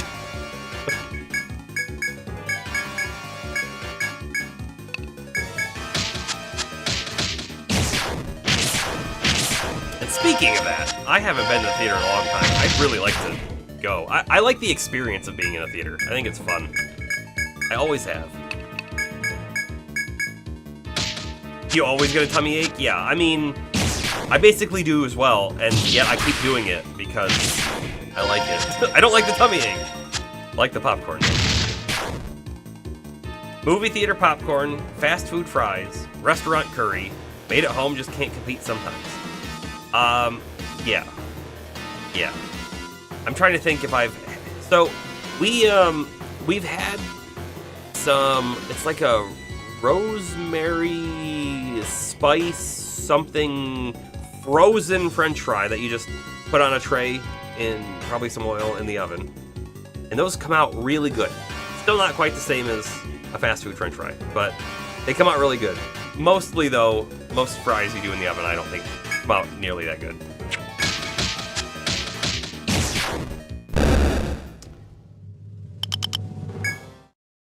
And I think the thing with the curry, specifically, is that, like, they make so much of it every day that they've just gotten so good at it.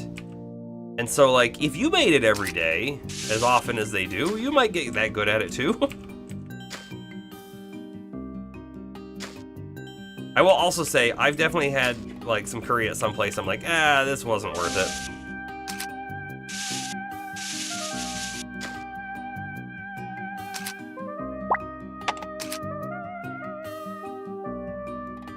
Okay, the only path.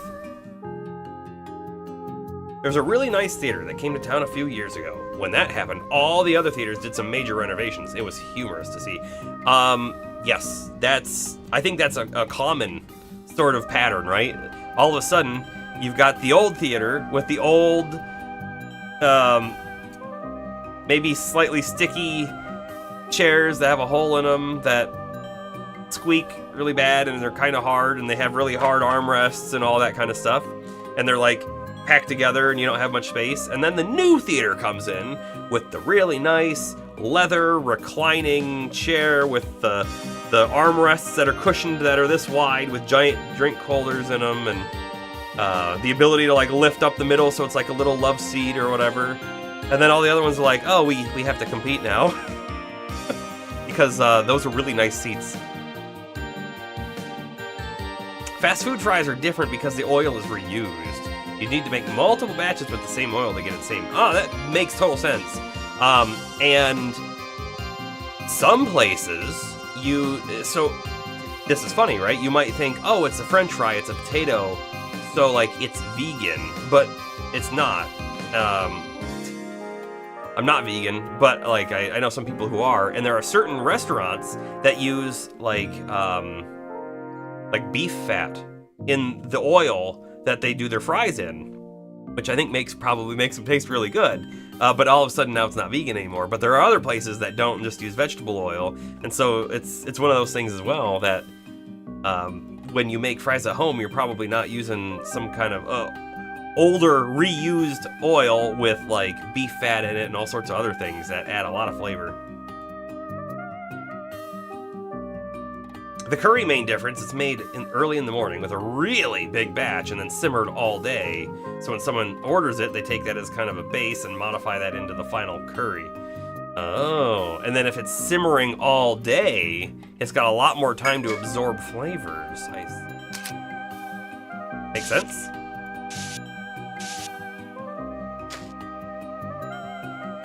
Oh, there was a thing there. Right there. We're gonna go up and explore, though, as we do. As we do.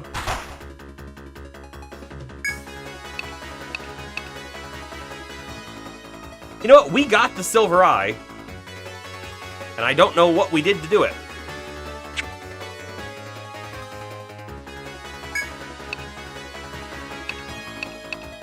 Alright, I'm gonna have Violet attack this one, Palmer attack the left one, Sarah-Lynn's gonna do an Inferno, and then Astro and Mert can attack the right one, I guess. And then I think we kill them all? No, maybe.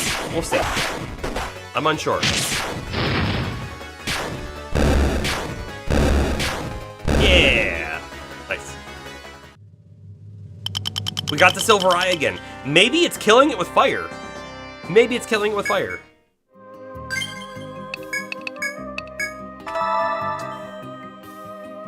Beef fat fries sound really good. Astro, you really like Five Guys fries, and they use peanut oil.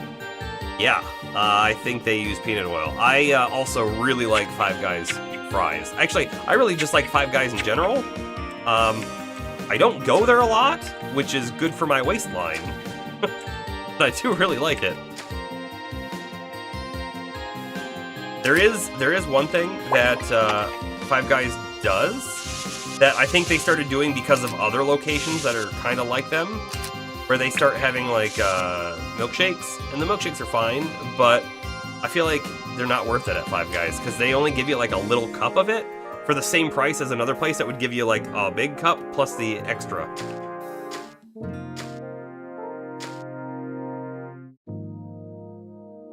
You know, these roots are stronger than the first floor boss by a long shot. They are, that's true. That's true. Everything we're fighting here is way stronger than that floor boss that we would have done in the beginning. A great little thing to keep in mind. Also, I didn't quite realize this, but Cerulean's TP is really dang low, 52. And guess what I'm gonna do? Inferno again. Inferno costs 20 right now. That's part of why we're running out of TP. But that's okay. Some turns we could just have her attack, right? She does regain TP normally. In fact, she just got some back right there. So we could just forego using her, take a little extra damage, and get some TP going.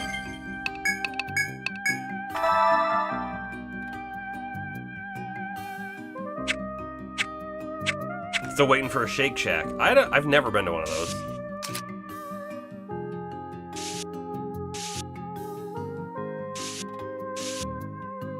Okay, we have a long-ish corridor, like we've seen in some of the other places where we've got a double-wide long corridor. So I guess we'll watch the top to start with. Oh, and you know what? We know there's one right here. I have a feeling this might be a double way, so we're gonna take it. We might reload, because if we're wrong on this, if we're wrong here, we have to go up, up, over, up, all the way up here, all the way up there, down. Continue onward. Aha! It has become a double, which is what I was hoping for. Perfect.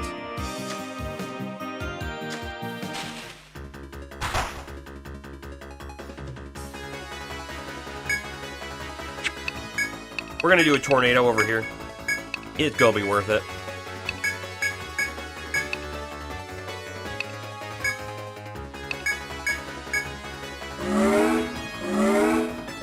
You think you've been to a Shake Shack once, but it was like 11 years ago. And you really them. I think you probably meant, and you really liked them. Yes, I did.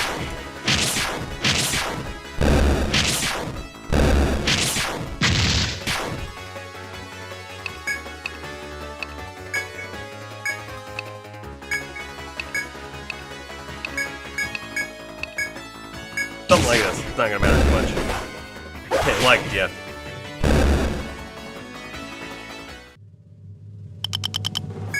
Yep, that's definitely true, James. Yep. Oh, we got a pathway right here as well.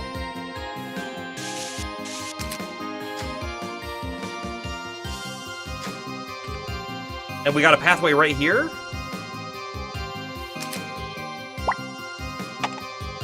I have to assume that this pathway, because if we look straight up, there's the stairs, but I have to assume that there's probably a little strip right here somewhere that it lands in and doesn't go up to the stairs. There's another one here. Holy cow. There are a lot of little nooks to find here. And some of them might just go from here all the way up there, and then we have to run all the way back through. One right there. Okay. Wow. Wow. Okay, and that one almost certainly comes back up here, right? I guess there could be a little space in there. Could be. So at the end of your basic training, you don't have them on the West Coast. Ah. I mean, I'm on East Coast, and I don't even know if I've seen one.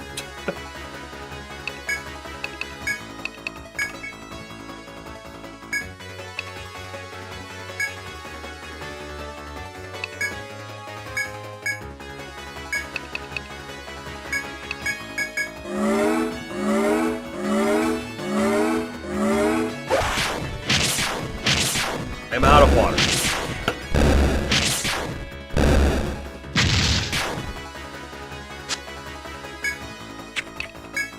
Yeah, auto attack for the win.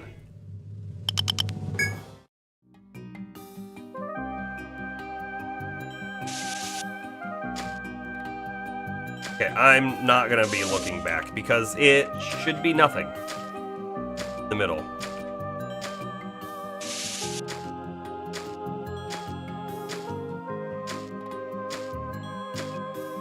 No secret walls on the south side. Okay, then. Guess if you say so, game.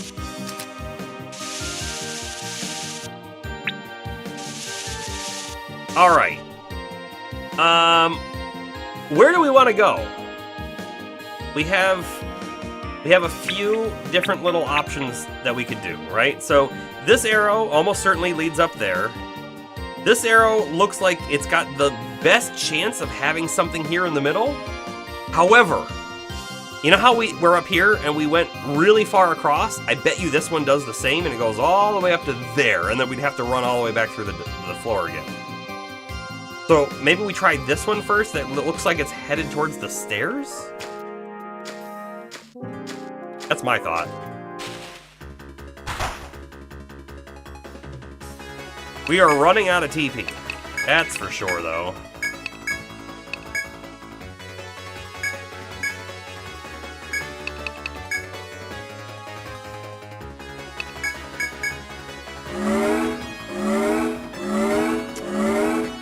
We haven't had another Forest Folk encounter since she told us about the pact.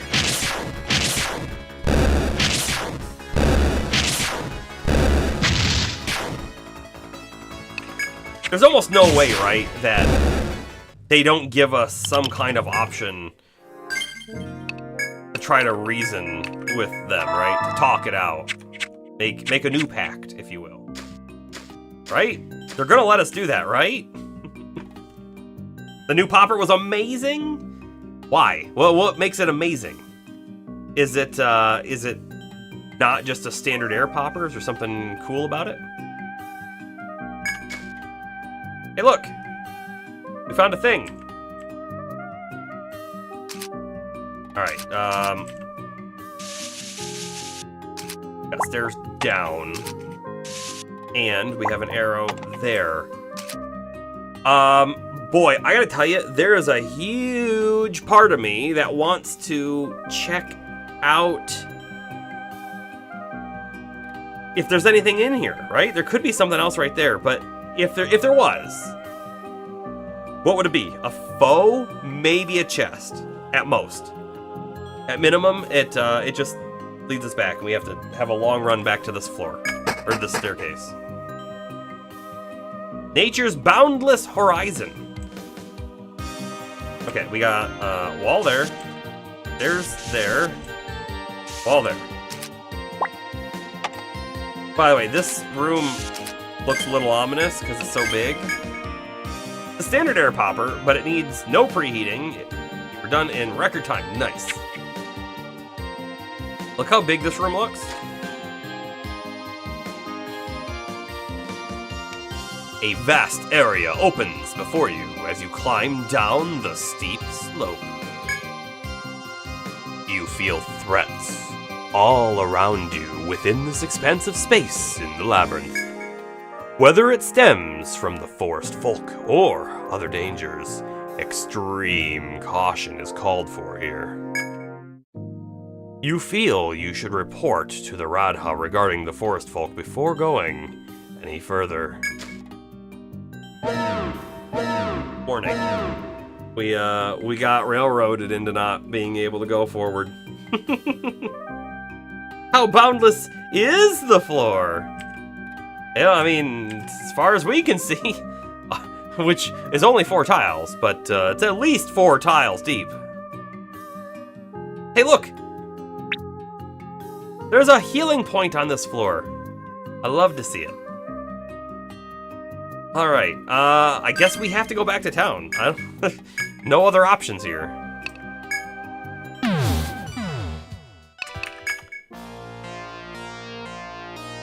I have a hair on my glasses lens. There it is. Got it. Welcome back! How goes your investigation of the Fourth Stratum? Serious music. Engaged. What? You met a girl of the forest folk? A pact between the humans and the forest folk. An ancient promise. You are totally right, Astro. I should have gone back and checked the other path. I had already forgotten about it. I can't believe I forgot about it already. I feel that in the labyrinth's depths lies something that has been lost to antiquity. With your help, I hope to find out what that may be. The chieftain, though, honestly, I haven't any notion of what he is thinking. He has been calling in his 2 pet adventurers more frequently of late, Ren and Chlachka. Perhaps we should speak to him about this together. I've read your report. It seems your investigation is going smoothly. It says here you've met the forest folk, and they assert that the forest is theirs. Yeah. Yes, they live there. By dint of an ancient pact, there seems to be no mistaking their claim. So is he feigning ignorance about this, or does he actually know about it?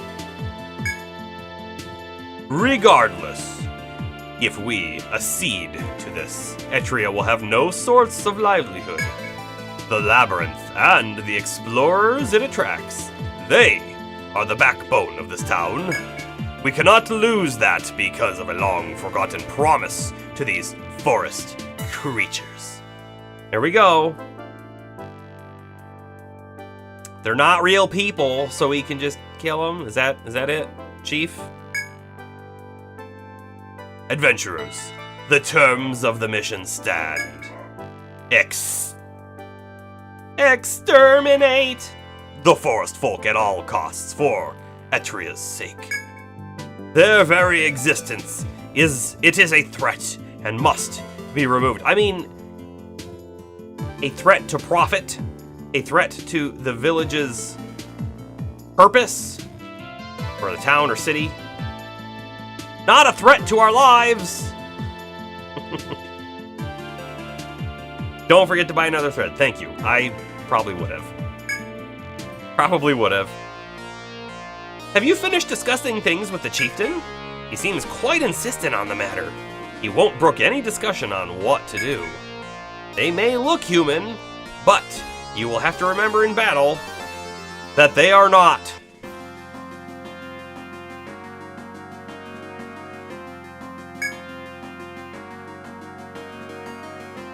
They're clearly not human, but are they people? Yeah, live and let live. Forest folk are people too. I understand your reluctance, but you are the only ones we can rely on. It will be a hard-fought battle. I wish you luck. But I wonder, why won't the chieftain send his 2 favorites to do the job? Kinda checking things here. Yeah, we got a few new things found. I'm gonna start a boycott. We went to leave. This happened. Oh, he must be like talking to himself. So, they've reached the forest folks' home. No adventurer has yet entered there. The Serenia Guild. Something must be done about them. Wait, what? Something must be done about who? The forest folk or us?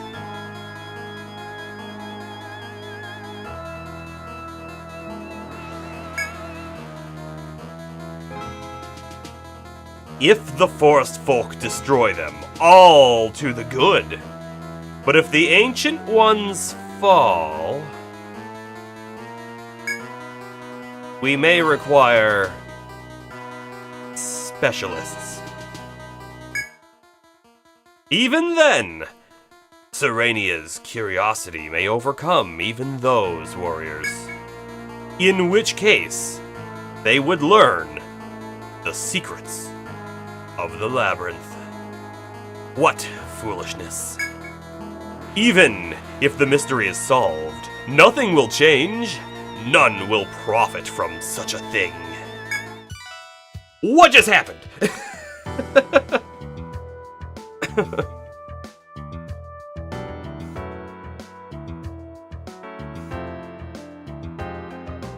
What just happened? Alright. He says, we have to do something about the Serenia Guild. We actually don't like that a guild has become so strong that they can venture down that far. He doesn't like that. He thinks it's okay if the forest folk eradicate us. But then he says, but if the Ancient Ones fall, the Ancient Ones likely being the forest folk, if they fall, then we will uncover the mystery of the labyrinth, and that would be real bad. Which probably means he knows what the mystery of the labyrinth is. Already, somehow he knows. And knowing about it is somehow bad for business. Well, if other people knew. If he knows, it's fine for business, because he's not going to share. Yeah, so he tells us to go kill them, but is worried that we might kill them. I think he's hoping that we don't stand a chance against them and they just kill us. I think that's what he's hoping.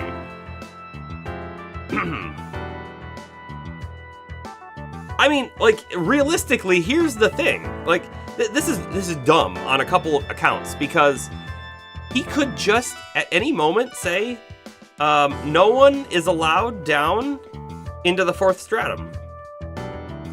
By law of Etria, any adventurers found exploring that far will not be allowed in again. Done. Secret safe. All the adventurers can go down in the first couple strata and recover treasure and whatnot and be done with it. Town still makes money. Right? You could just cap it. You could say that. But instead, he just wants us gone, because no one else is as strong as us, and so if we're gone, well, then everything's fine again. It's so illogical.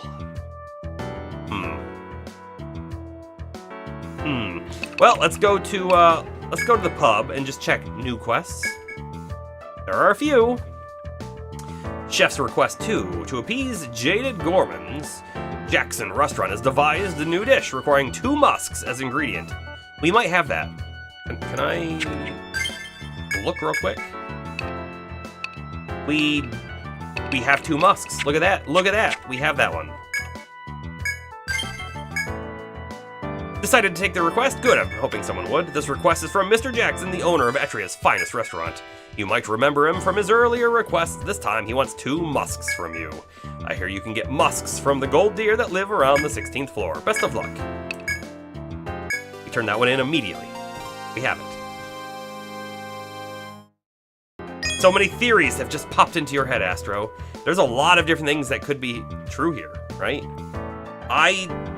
Here's the thing, though. I'm almost certain we know for a fact that the chieftain knew of the forest folk already. He probably knows what the mystery of the labyrinth is, because he very specifically didn't want us to discover it. He also probably knew about the pact.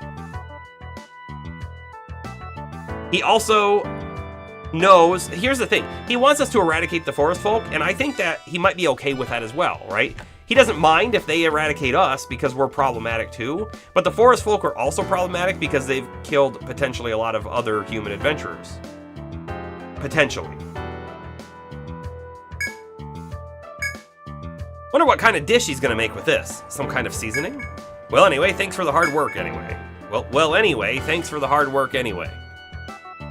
Anyway. Let's discover the mystery and save the forest folk. Or throw a coup and get the governor guy.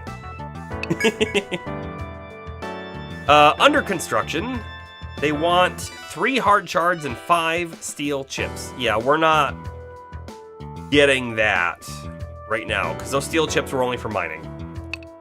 Chef's demand, Jackson Restaurant needs ingredients to impress a finicky patron with an unprecedented entree.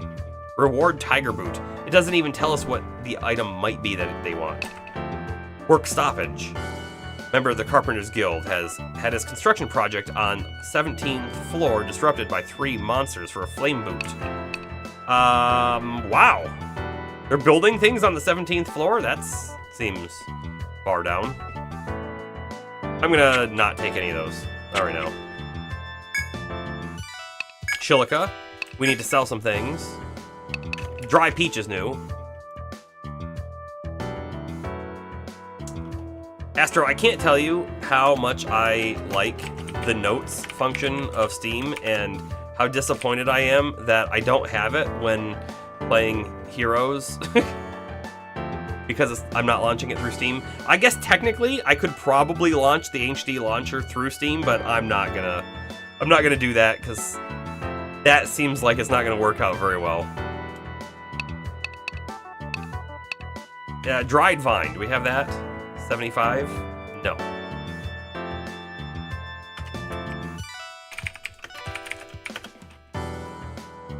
Pendant for 73.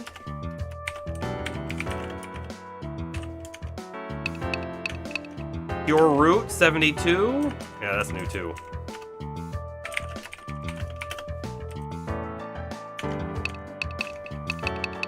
That's probably the last of the new things. We got White Fang, 67.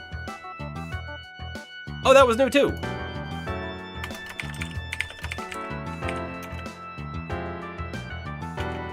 Firetail 65, I think we had. Yes. Okay. New item, the Luck Staff, the Vine Bow, the Sting Whip, the Tiger Coat, the Tiger Cap, the Tiger Hand. Wow, that's a lot of new stuff. Okay.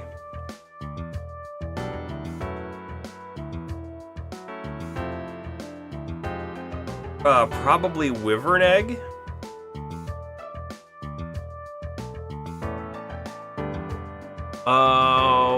What about the Wyvern Egg? But yeah, we definitely got the Wyvern Egg for them. There's something to do with that Wyvern Egg. You're almost... You gotta be right on that. I forgot all about the Wyvern Egg.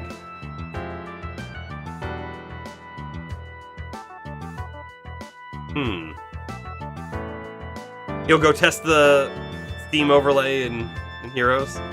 The only reason why I would really want it is really just notes at the end of the stream to be like, okay,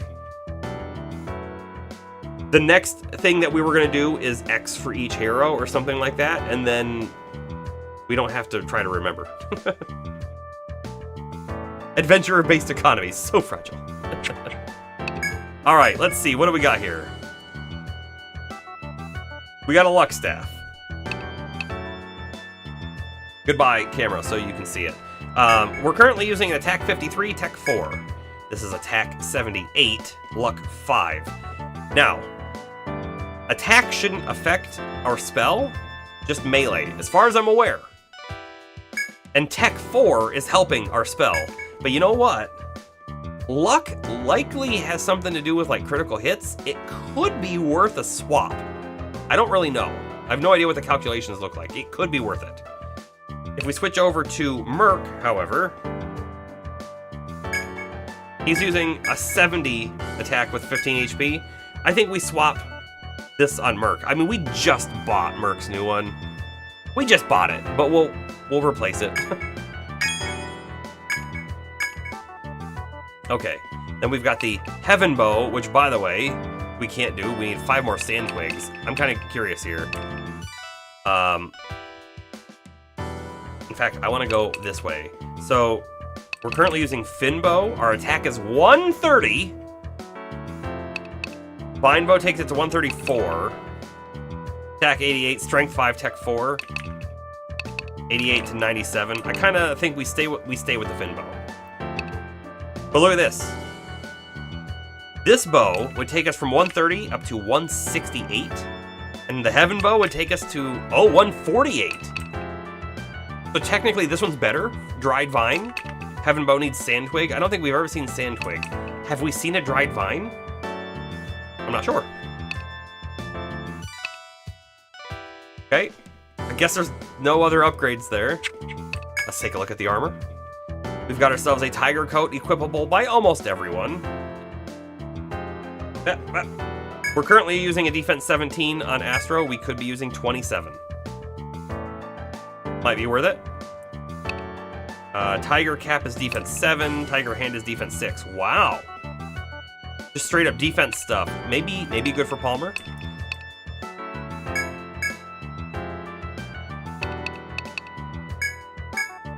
I mean, this Tiger Coat is just an upgrade for Astro. It's kind of expensive, and we might be buying it on multiple people, but here we go.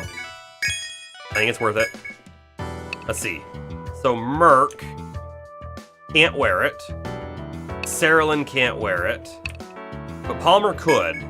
He's currently defense 22, HP 12. Is it worth losing 12 HP to gain 5 defense? I don't know. And Violet is 1 defense off. It's not worth the swap for her either.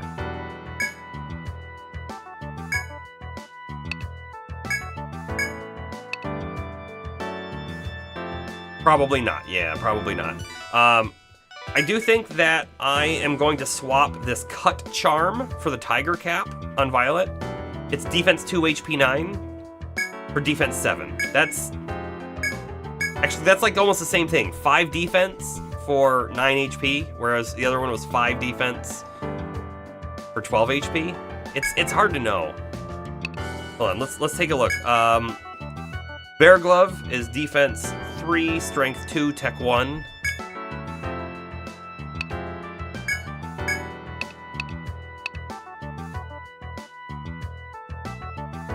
I'm not thrilled with any of these. I don't think we buy any of them. No new accessory. No new item. But we will go to the apothecary and see what the new item is here. I need fairy sap for Soma. I don't know what the Soma is. I don't know. I don't know.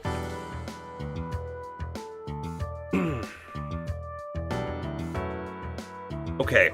What I do know, though, is I feel like we're at the end of the night, right? If we go back in... now, then... we're going to be in there a while. Honestly, what is our main mission even at the moment? Night of the Forest Folk. Oh, I guess we'll probably just be able to go back to the floor we were just on and continue forward, is probably what it means, I guess.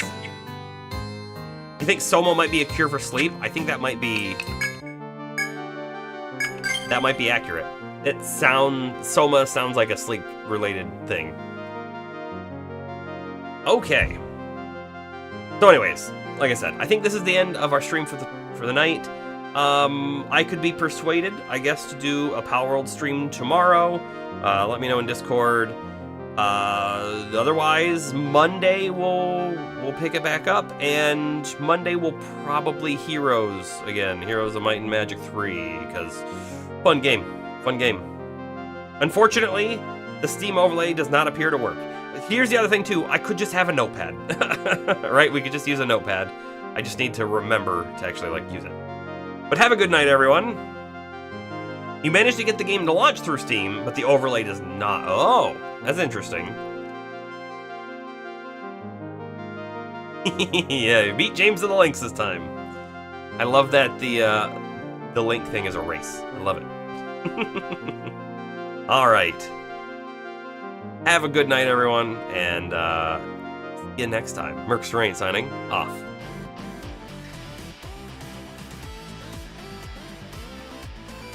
And again, the 100 bits from Bomber Palmer for my voice acting. Thank you again. Thank you again.